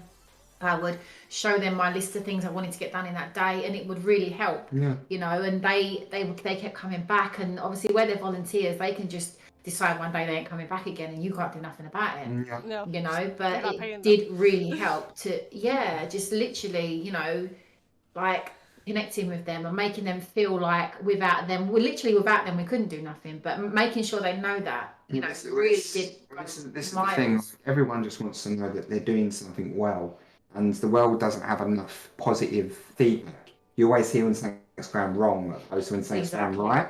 So if you do take that effort to acknowledge when something's going right, it means the world. It really does. Definitely. September says he can't be replaced at his job. Yeah, he's doing 3 people's jobs right now. All right, well then, yeah, definitely. yeah, you might not be replaceable. Yeah. Same as me when I worked at the Café, innit? I literally was the only person in there from 9 in the morning till 2 in the afternoon. I would take the order, I would make the coffees, make the food, serve it, clean the tables, take the cash, send them on their way. I don't know how I did that. Actually, from point A to point B, she would take care of everything in that cafe, wouldn't you? Yeah, and then clean afterwards. Then clean up afterwards, yeah. And at 2, when she finished her job, she would take over and I would have the floor mopped, everything's in the dishwasher. And she literally, so like when I left, she was gutted, wasn't she? Yeah. Because, I don't even know how to say how I did it. It wasn't a very big place, but I think it's full, it seated about 20 people. But the menu wasn't very big, so it wasn't that It was still big workload for one person. But it was in there. After the first year, I think I knew the place anyway. But it was literally just like my shop between 9 and 2, and it was hard, but it was also really quite enjoyable at the same time. That's crazy. Yeah, no, I don't think I could do that. For me, it was like about just knowing my workspace, making sure everything was, you know, like next to each other and stuff that you'd need. Like, we'd only make omelets, sandwiches, cook breakfast. The cooked breakfast would all go in the oven, and you know, like 3 or 4 times going. Tell 42 about the tea for 2. Oh, don't. Literally, there was this thing called a tea for 2 on the menu. We didn't used to do them often. When we did, it was always when we was busy. Oh, now, a tea for 2 would be like the 3-tier cake stands that you can buy. It's like 3 plates, yeah. So that, basically, it was one of them. The bottom row would be loads of sandwiches, and the middle row would be cakes, and then the top would be like scones and cream and jam and all that. So people will come in like afternoon tea and they'd be like, oh, we'll have a tea for 2, please. So I'd be like, yeah, no problem, take a seat and get it done. When you've got about 5 omelette orders waiting, 4 cooked breakfasts, then you've got the literally people coming in and out for their quick takeaway coffees. And then you get someone come in and go, I'll have a tea for two, please. It's like, are you having a laugh? Literally. And it was so difficult. Them days were hard, and sometimes I would have to phone my boss and say, look, can one of your daughters come down and help out, because I'm really stuck.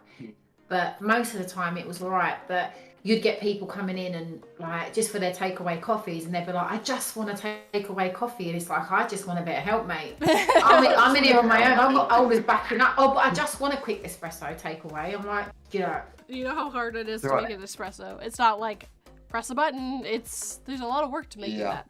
It's like, oh well, I just want a coffee. Like, okay, here it is in the cup. Yeah. There you go. Have a good one. Do you know what I find? If anyone prefaces a request with the word "just," it's always going to be a nightmare. Yeah. Oh, I just want a coffee though. I'm like, I'm really sorry. I'm really busy. It's going to be about 15-minute wait. Yeah. I've got stuff back. We should say that I can see you. Yeah, just. Yeah. I can see everything. Well, you want to come back here and make it? Yeah, you know what I mean. Don't see it was, and then I'd have people walking behind the counter, and I'm like, "Excuse me, what are you doing?" Oh, I just come to get a Just. It's always just, isn't it? Yeah. One, you're not wearing the correct, like head coverings and all that sort of stuff. Get out. Yeah. Oh, but you want to know, and I thought I'd just come. No, I just thought I just. Get out. Always just. That's the word you got to watch out for. Just. No, go away. Get out of here. No. I don't want to hear that just in here. Get out. And then you get the people coming in with little kids, and then like, it's a tea room, and everything is china in there, china cups and all that. And you get people coming with a 3-year-old they will not keep an eye on, and there's broken glass on the floor. Yeah. So not only do you have stuff in the kitchen burning, but you've also then got to go out there and clear up the health hazard, which is tea spilt on the floor with broken glass and kids running around. Yeah. As I said, she's had some very trying jobs. A few, it seems like. Sorry, I just noticed Raven. What is that? Raven says, I would just like a triple shot double mocha with extra pumpkin spice, add flower pumps, candy cane syrup, topped with whipped cream and toffee bits. Yeah, I've had days like that. Just want that, though. Can you just do it this way? It's just that. It's all you want. Do you know what was? I'll tell you something though, right? I shouldn't laugh because it weren't funny. But my boss and her family were so small. They were like so small in height that they hung their light shade in there really low. They did. So if someone come in that was tall, it wasn't like hard. It didn't hurt no one. But they'd walk in and you'd hear people just smack straight. Bonk. I'm so sorry.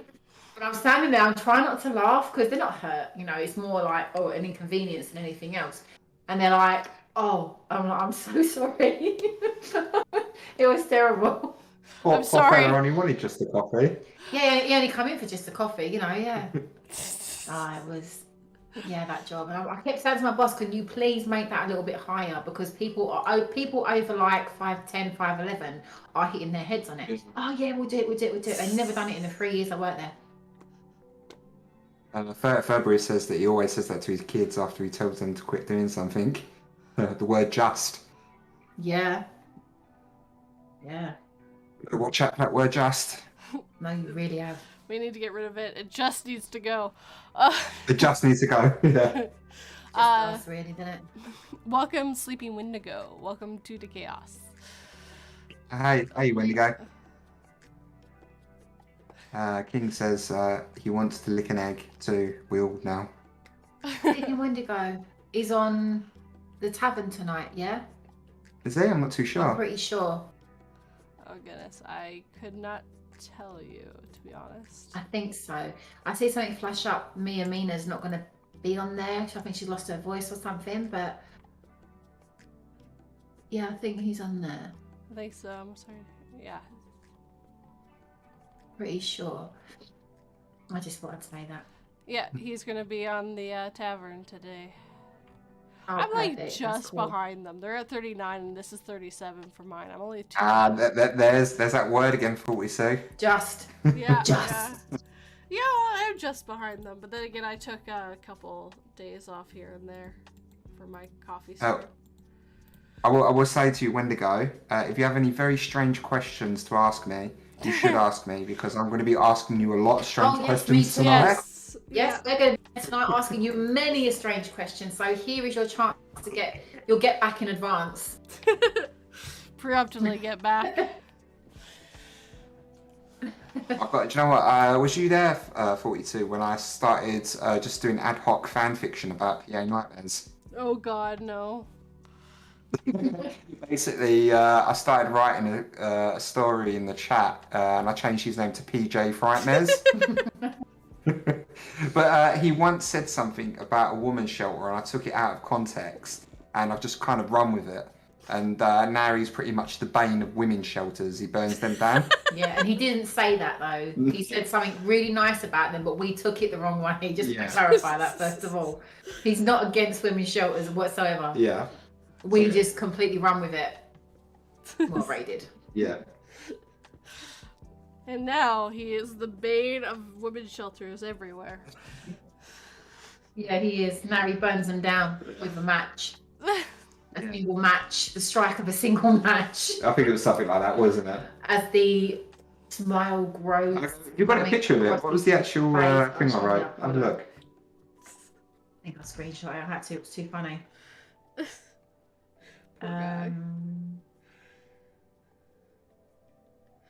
Yeah, I remember him saying something about that. He's like, I never said that, blah, blah, blah. And I'm like... That is canon by now. It's canon. Ray. Further says he don't believe anything. Yeah. I got it. He spoke. Then you read it. Here we go. So this was part of the story I started for PJ Frightmares.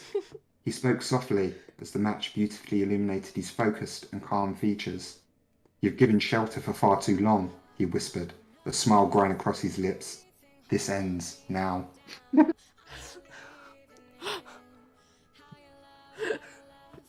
Yeah, so that's what's happening in the tavern.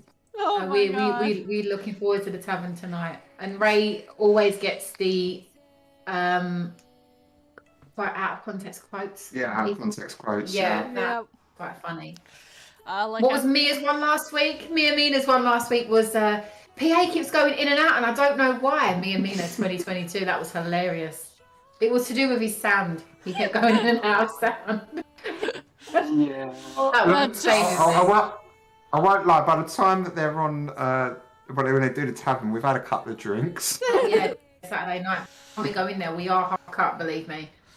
Well, I mean, I've got my quote for 2022, which is I used to sell wood, so I mean. Oh yeah. Oh yeah. I thought I'd get that in early. Start as it means go on, isn't it? Oh yeah. But I did used to sell wood. I'm just gonna watch my words carefully. Nah, that won't do you, mate. No, you'll slip up. Yeah. I'll find something tonight when you go. I'll find something. It doesn't take much. All you pick up is like a couple words and something gets changed completely to something else. Oh yeah, 100%. And I probably will ask you my fart question later on. I won't ruin it, but I will ask you it later on. It's the question I ask every week.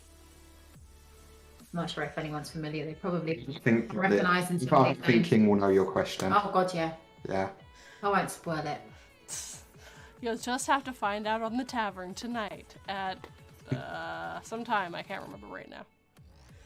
I think it's 6 EST, isn't it? Yeah, it's about 11 PM here, so hence we're usually drunk by the time it starts. They've had a couple by that point. Just a couple. Yeah. Fine. We've actually had 77 people watching today, which is quite a few. Oh, nice. Oh. Yeah, and 20 likes, which is really cool too. I don't Yay! So they probably heard the bell ringing that the British were coming. The British are coming. Fart question at Jellybean, yes. Yeah. Yeah, so King knows the question. Of course he does. Yeah. Of course he does. King knows everything somehow. Yeah. No, I'm looking forward to the tavern tonight. Is it just going to be PA then? Sorry? Just going to be PA tonight? It'll be PA and it should be PA and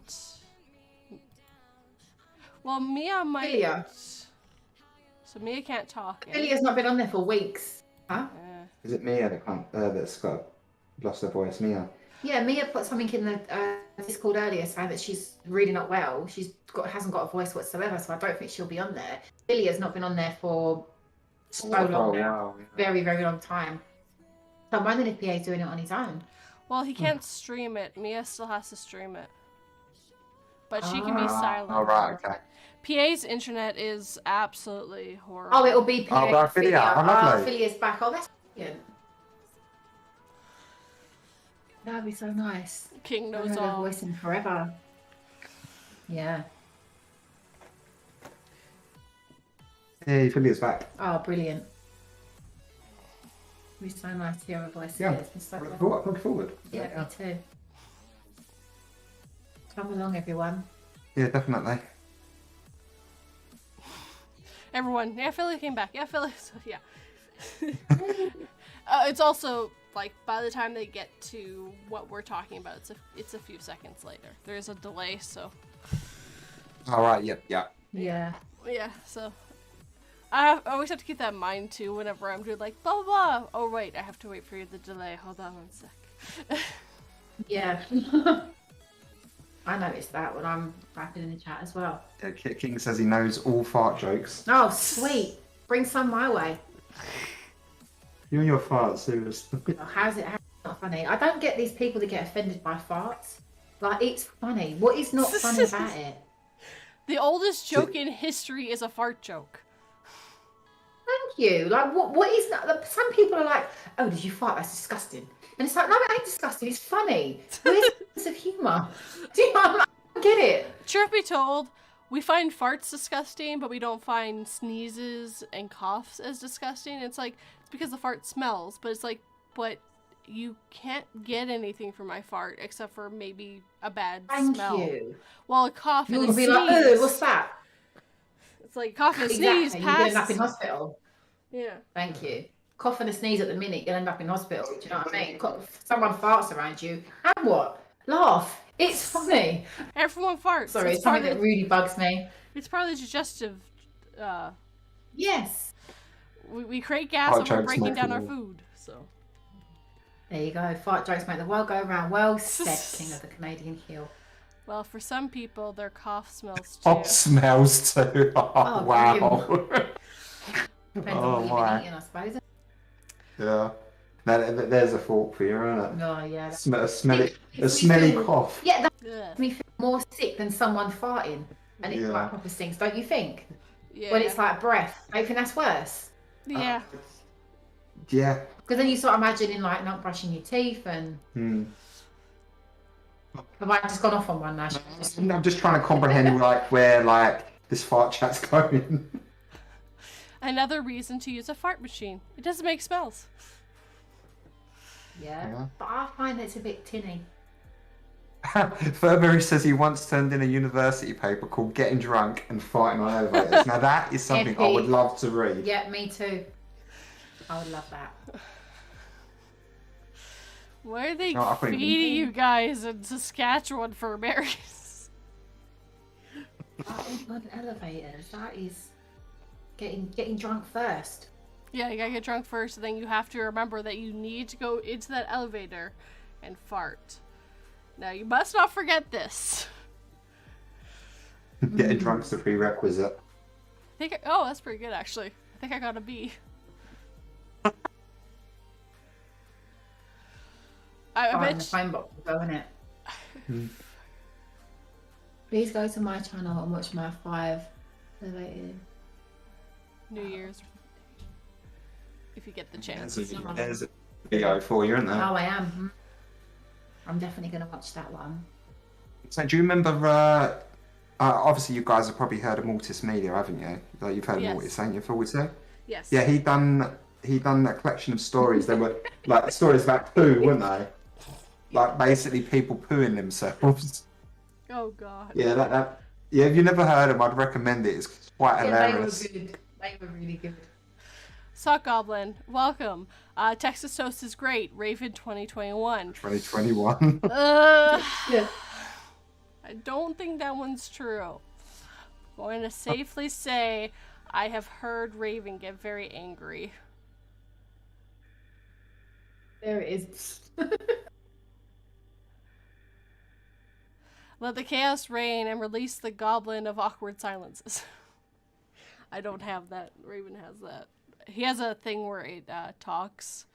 if you type in certain things, it'll talk for you. I don't have all that stuff The best together. part bits I ever wrote.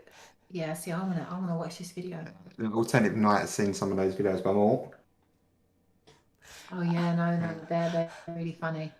Apparently, Raymond And they're says meant to be funny. I'm going to find you, Sock Goblin. You have to go to Africa. Good luck, Raven. You don't have a passport. You need to get him Neither to do come I. to the U.S. How did you have a Did I passport? tell- Oh, I guess I'm weird. Did I tell you actually, the first person to ever narrate one of my stories was Mortis Media? Really? Yeah. When I originally approached him, I didn't even know what creepypasta meant. So I wrote a story, presented it to him, and he said, "No, I only do true stories." Then I've done one of the true stories, didn't I? Yeah, about my haunted house. Yeah, about I lived in. the haunted house. Yeah. Yeah, that was good.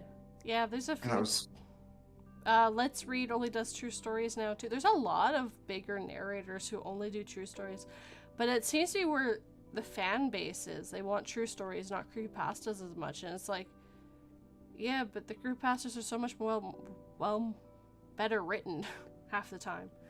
Sometimes the true stories, I've read a few where I just stared at going, there is no way my dyslexic brain can put together what I just read. No. Do you know what I think, me personally, what I'd say the allure of the true stories were, I think the majority of the audience on YouTube looking for narrations are after something a bit creepy to fall asleep to. I mean, that's how I sort of see it. And that would be my preference for a true story. And that's probably why there's not as much audience for creepypasta, because with creepypasta, it's kind of like a full-fledged story you have to pay attention to. Yeah. Instead of falling asleep to. So I suppose it depends why you're actually going on YouTube looking for these things to begin with. True. Yeah. What would be your take on it, 42? Would you agree with that? Or? Oh, and also it makes it scarier when you know it's based on something true or is true. So. Mm. And apparently, September Dragon likes creepypastas more than true stories. So. Oh, nice. Oh.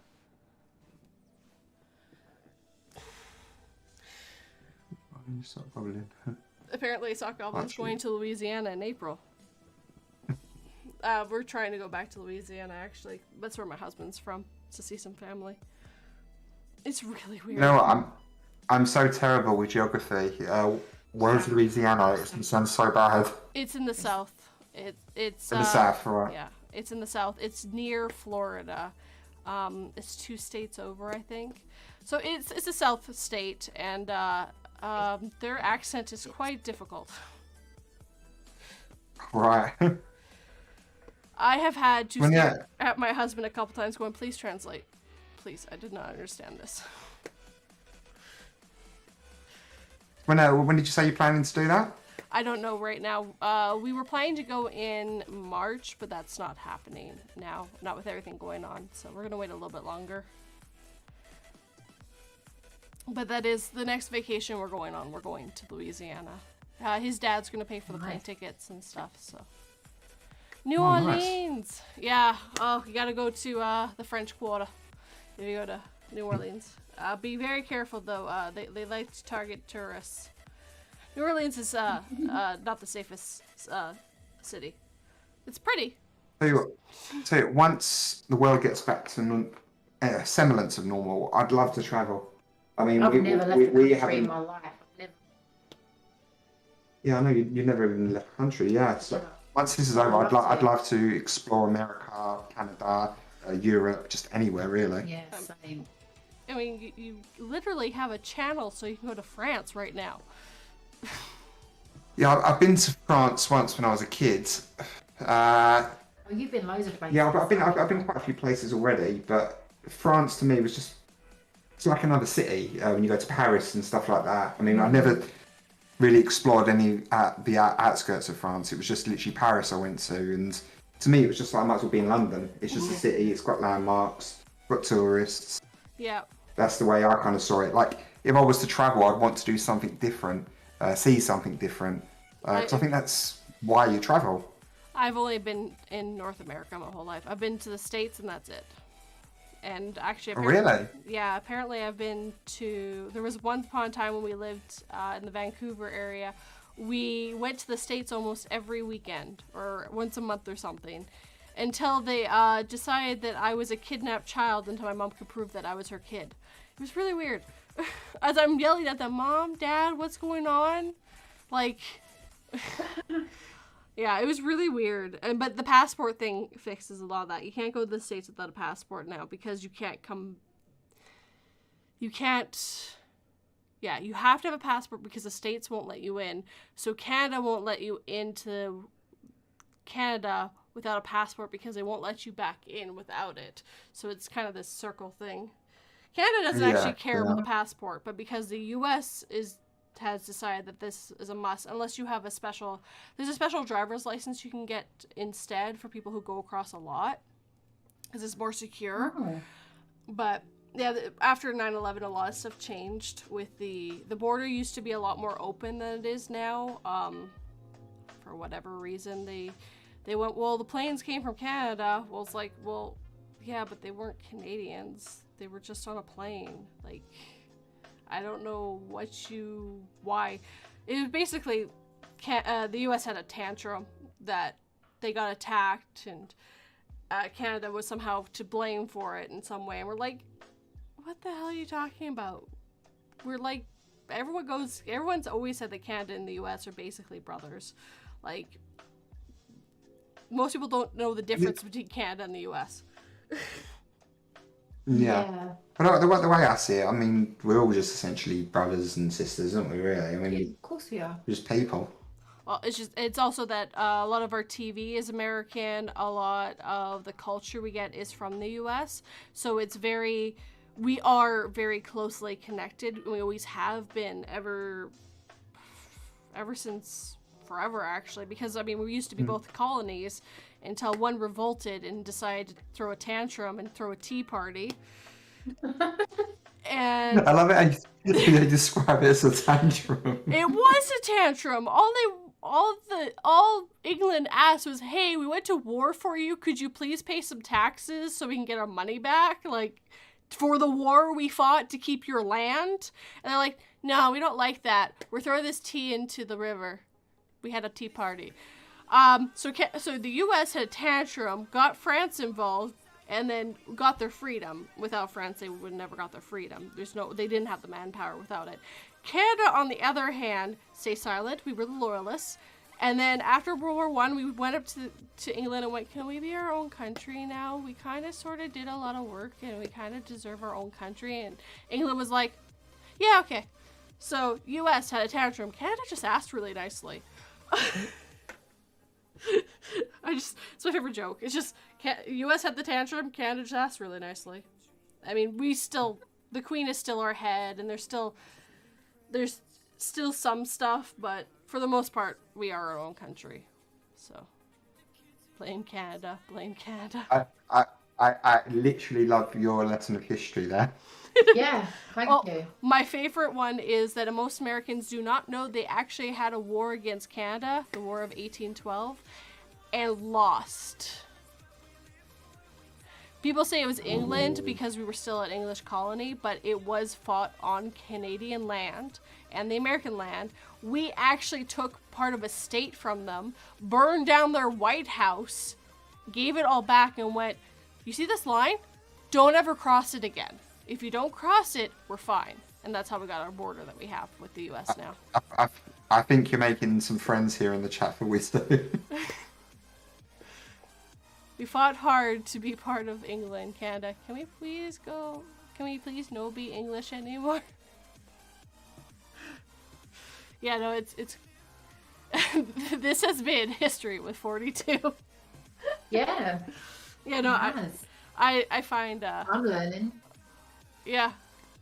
What ended in 1812, I think 1811. Yeah, I think that's a good shot, actually. I'd agree with that. But yeah, no. I've also heard that it was pretty a stalemate for the War of 1812, but that's not how I saw it. We took a lot of land, and we basically just went like, yeah, you might have got your independence, but this is ours. You can go shove off. And we also took Quebec from France, because that used to be a Quebec territory back in the day. I don't know why we did that. It's actually so bad that if you're from Quebec and you go to France, they look at you like you're a bum, like a hick, basically, because they don't speak. The French has changed a little bit there, and they have different turns of phrases. So there's Quebecois, and then there's French, and they're different. Like they can talk to each other, but it's like someone from the South coming up here and start talking to you. You're just like, what are you saying? You don't sound intelligent. That's basically the equivalent of it. Sock Goblin says 42 wars against the US. Remember the Pig War? That one I didn't learn about. I should definitely look that one up. I've heard about it. Yeah, we made their house white. Bwahaha, we won. So yeah, no, yeah, we've Canada, Australia, and New Zealand, like, we're our own countries, but we still, like, the Queen is still welcomed here. She's on all of our money still, and she does have some power here, but yeah, no, we're our own country and stuff. So it's kind of interesting. The Queen's the sort of person that get fist bumped no matter where she went, isn't it? Yeah. Yeah. Oh, Lizzie. I mean, I'd fist bump her if I see her. And the Queen, yeah, totally. Yeah, I'm What's actually. happening, Liz? Truth be told, I'm shocked she didn't fall apart when her husband passed away. Like, they had been Nah, together. she's made a stone old mate. Nothing can knock her down. Well, She's been as sort of a person and as a queen. She's been through so much. I mean, Oh, yeah. yeah, but I mean, she was with him pretty much that whole time. Like, they've been together since they Yeah. were 20, and they're well into his 90s when he finally passed. Like, I was quite Yeah. shocked he was still alive and that she's still alive because of their age, of course. But it's just, there are people who just, once their significant other passes away, it doesn't matter how strong of a person they are, they fall apart. It's just, but to be fair, she's way better off than a lot of people, so. yeah. I'm not sure what's going to happen when she passes, because I've heard that her son will take the throne, and I've also heard that it might pass him and go to her grandson as well. Yeah, it will. Because It he's will. I don't think Charles will take the throne. He's too old now, isn't he? Probably He's like for William, isn't It'll it? be William, yeah. Yeah. Well, It's definitely not going to be. Harry's not in the equation whatsoever. no, it I won't be mean, Harry. Harry's No. not. no, Harry's He's not walked interested. away. He's Yeah. He's a deserter. Well, yeah. you He know was what? always a bit funny though, wasn't he? It's hard to live your life in a line life. Like, I know that William didn't want to marry Kate for like the longest time because he knew exactly what that meant for her. Like, them being together meant that she would spend the rest of her life in a spotlight. Well, Harry went and found himself a actress who has lived her life quite a bit in the spotlight, who would know how to deal with it. So I'm like, who made the right choice? Like, she understands what the spotlight means. She understands that every move you make, someone is going to say bad things about you. You're never going to do everything right. And it's just that she's better, but for dealing with it, just knowing how to deal with it. But of course, she's American and had been divorced and was an actress and all this other stuff. And yeah. Old rules. Wow. I mean, the king, the one that was for just before World War I, he had to leave his throne because he wanted to marry an American actress who was twice divorced. So, I mean, things have changed. It's actually, this conversation is quite ironic because I actually found my results for history today, and my ignorance to most of what you're saying is represented on those results. What I'm saying is I didn't really get an A in history, so most of this stuff's going over my head. Oh. No, I failed history completely. Failed it. I didn't know history very well until I got older and started learning in a way that I actually enjoyed. I do not need to know all the dates. I do not need to know all the generals. That's for a historian. That's great. But for the most part, like, I make broad you right strokes, there. Like, okay. Yeah, definitely. History bored me. I mean, my history teacher was just so boring. And they made it not fun. So for me, I didn't absorb any of it. So when it comes to my exams, I was like, I am not interested one bit. You have to be engaged when it comes to Yeah, that. Yeah. definitely. Like, the exams that I done well in, the teachers were absolutely amazing. And you know, it would just be a fun lesson. Yeah, but like history is this war was fought on this day at this time, and this was the general, and blah blah blah. It's like, well, here's the broad strokes. Look, we saw the 100-Year War started here, and here are some of the key events that happened, and here are some of the key players. There's your broad strokes. You have an idea of what happened, like the War of 1812.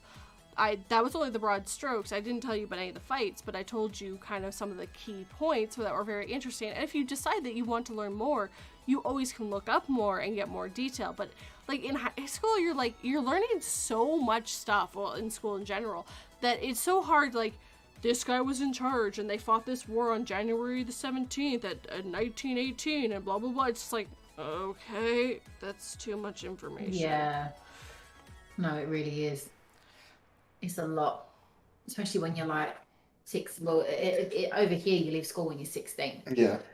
So from like 11 to 15 and a half or whatever, that's when you're learning all this stuff, and it's just so much to learn. Yeah. So much to hold on to. So yeah, you're also learning math on top of that, and like everything else. And like, we do school until 18 here if you don't go to post-secondary school. And it's just the amount of information they're trying to jab into your head. You're just like, this is too much. Your brain's only going to catch on to the stuff that they find interesting. And I didn't like history growing up, except for like the odd things, like some of the Canadian history, and like seeing how Canada was formed and how intertwined it is with the American history was very interesting to me, because we learned about the 13 colonies and how they broke off, and how when they decided that they were fighting against the English, how all the loyalists, which is what Canada was, came up to Canada because they had to get away. Otherwise, they would have been killed or whatever. So Canada always was the loyalists. So that was interesting that was so intertwined with each other. So when I started dating my husband and like talking about all this stuff, he's just like, I didn't learn about Canadian history. I'm like, how could you not? Our histories are so intertwined. We fought wars against each other. The people that left your country when you decided to go to war against England was the Canadians. Like, how can you not? And then we had so many fights about where the border is and all this stuff, but yet you didn't learn about it. He's like, no, we didn't, because it wasn't about America, so we didn't care. They learned a little bit about England, and that was about it. But it was all about America, and they didn't learn about the War of 1812, even though it was English/Canada against the U.S. Yeah. He had no clue about it. And I'm like, how do you not know the war, the only war you fought against Canada, the only real war? And nothing. So, yeah, I find... Well, said you've got to be engaged when it comes to learning. I mean, if some people might sort of switch off if the subject doesn't apply to them, or they don't find it interesting. And see, that's what I was like. I learned so much about English, like history, and Rome history too, because it's so deep and there's so much of it, because of course your country has been around a lot longer than Canada or the US has. So just how many wars you had against France, and how many wars you fought that wasn't actually against France, but it involves France anyways, because you guys like hated each other forever. Oh my god. The fact that you guys are still not at war is quite astounding. Yeah. I mean, Joe was absolutely insane, like, that we actually had a war with Argentina, like, in the last 40 years, wasn't it? Like, yeah. Well, that one, that was when I was little, in the 90s. Yeah, because they took an island, didn't they? It wasn't the 90s, was it? Yeah, they invaded the Falklands, which I think it was in the 80s. They claimed that they owned it when it'd been part of I remember hearing. Yeah, it'd been part of British rule for quite a long time. They claimed that they had historic rule over it. Yeah, there was a huge... I actually didn't learn about that, and that was quite harrowing, how basically England just was like, yeah, we're just gonna surround you then. This is ours. Like, what are you doing? Like, and it, like, the whole island wasn't anyone's specifics. It was like a research center too. Like, it was really weird, like, why they decided that they wanted to take this land for some reason, because they decided it was always theirs or something like that. And then England's like, well, no. And it was, logistically speaking, because it was so far from home, it was really difficult for them to fight it. Yeah, I think from what I've read, obviously I don't know whether it's completely true, but I think it's quite a hot topic within the country of Argentina, and it's quite sort of a popular button to press by certain politicians. Mm, So I think it does come up every now and again. I think it actually came up during Brexit. very possible, yeah. But there was a lot of Yeah. uh, old bones unburied with Brexit, I think. Yes, definitely. Well, and then you got the Irish who don't actually want to leave that are being forced, and there was a bunch, and I think even Scotland didn't want to leave, and it's just like, well, you got all these other parts of the country that don't really want to leave, but you are, and it just... It's there's actually quite an ironic conversation happening in Scotland whether they should be leaving the United Kingdom. Yeah. And I find it ironic that they'd not want to leave the European Union, but leave an older union they've been a part of, which actually share a land mass with. I'm pretty sure they'll change their mind after a while if they do. No. My favorite thing I ever learned Anyway. about Scotland was they shut down their parliament like 100 and somewhat years ago, and when they reopened it in the 90s, they're like, and the last one was this 100 years ago, and parliament is back in action. Let's do this. It's just like most like it had been a very long time since they had parliament, and it was just like this most nonchalant thing ever. It's like, that's funny. Yes, we're back. I actually work with a guy who's he's not from Scotland, but his family's all from Scotland, and a lot of them live there. So it's quite funny to talk to him about it and stuff, and all the stuff that kind of goes on there. And like, I don't want to get too much into Brexit because it is a political thing, technically. Yeah, it's a political thing, yeah. Yeah, but I feel like the people, as in the general people, shouldn't have fully voted on it just because it was so much nuance to it, and I don't think everyone could get their full head around what it fully meant to leave the union, and that it's just, and then taking so many years to do it, and it just felt like, well, either do it or don't. Like, you have all rights to change your mind, put it up for another vote, or decide that, we just tried to do it, it just isn't working.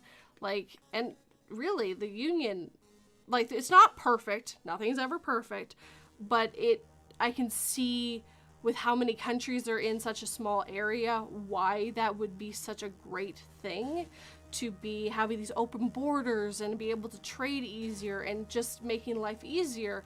I completely get why the union became a thing, 100%. And just watching as people, like, we had a freaking restaurant called Brexit where I used to live. It was actually called Brexit. I never went into it. I think it was British food, but it was just like it became this running joke here because we're just sitting here because it's not going to affect us whether or not you do it. So, but it's just like, are they going to do it? Are they not? Are they going to back out? Like what? And then there's just, I knew that there was going to be waves no matter what they did at this point, and it was just, it's hard to watch that they thought this one thing and now it's like, well, it's bigger than they thought, and it's just heartbreaking. They got in a little over their head, I think, with that one. I think with change, change is just a part of life, and I think change is always hard. Anything worth doing is never easy. Yeah, exactly. That's what I think. Yeah. I just hope everything goes smoothly and you can still keep your trade routes open and still have at least the closeness that the union did cause, like, and make things a bit, like, you get more say on some stuff too because of this, but at the same time, it's just like, I hope it doesn't affect your trading in any way, and it keeps your economy going and all this other stuff. Like, I that's my worry, is that it's going to cause other problems and just, more of an open border, because Europe is one giant history class together. Like, everything that happened in England affected Europe, and everything that happened, like, in Germany and France and stuff. You guys were so intertwined with each other for so long. It made perfect sense why you made this union. You're, like, not the same thing, but you're very similar, and your histories are so intertwined, your people are so intertwined, and it's a good thing. It's not a bad thing. Like, we're all humans. We all have things that affect each other. Like, one person does one thing and it affects another. It's just how life works. And it made sense why they started doing this. And I was like, yeah, that makes sense. I mean, there's so many countries there, and having one money instead of going, well, I'm going to France, so I need to go get, you know, a francs and change them over. Well, it's like, well, I've got euros. It's going to work. No matter if I go to Germany and I don't have to go change it 50 million times and lose money doing that. What are we talking about? I was about to say, it was talking about farts like 10 minutes ago. You know what? Funnily enough, I was going to say something about farts during that, but I was so interested in what she was saying. I can't remember what it was now. Yeah, the farts. I think it was when we just mind. use farts as currency. That would be interesting. It would end a lot of problems. I gotta hold that in. Hold on. I gotta go buy some McDonald's. Hold on, I can't Is fart that the right now. boat's coming in the dock? Right, how much do we owe you? That'll be 2 farts and a squeaker. Well, I'm not sure if we've got the squeaker at the minute, but we can see what we can do. We like that is a world that I would love to live in. Be epic. That'd be pretty funny. I don't think I have the squeaker. Just hold on. Wait 1 second. Does anyone got a squeaker? Let me see. I don't think I've got that one, but I have got the 2 big ones. If you would be willing to accept that this time, and when we can know you next time, but it's entirely up to you. You can wait around. It's up to you. That'd be great. That'd be so funny. All right. Well, on that note, was there anything you wanted to mention before we ended the stream? To be honest, between farts, toilets, British history, Tyler's licking toes, Canadian history, Tyler licking toes and eggs, and I think we pretty much covered most bases. I think we have. Oh, and also I do have a new book. Yes. Yeah. It is. Unfortunately, there isn't any farts in the book, which surprised me. But you know, we can hope for the next one. Next one, he can throw a couple extras. Yeah, definitely. To make up for this one. And I do have it as the pinned part of the live chat, and I will put it in as the pinned comment as well once the stream is over. Lovely. So, yeah, I'm thinking. Yeah, Perfect. I'm so smart. This has been a perfectly informative stream. Yes, this is normally how my streams go. I don't know how. I find history interesting and stuff, so I'm weird. Yeah. That's good stuff. You never know what you're getting from my streams. And then again, you never know what you're getting from Raven's either. It's just how it is. Well, yeah. I hope you guys have all a good day. 100%. And we'll see you next Saturday. Thanks for coming. Perfect. Yeah, thank you to everyone who came. As I said, we covered every single topic we needed to cover, especially farts. And Especially we came, we saw, we conquered. Oh my god, he said, I need my autographed copy of that book. And I read that as I need an autographed copy of that fart. I need to go. Yeah, well, she's definitely got to the point. I need to eat. It's like dinner time nearly here, so I need to eat. Well, I think that's what it is. Thank you, Raymond and Jellybean, for joining me today. Have a good day, guys. Oh, thank you for having us. Yeah, thank you. Yeah, definitely. Have a good day, and we'll talk to you again soon, yeah? Yeah.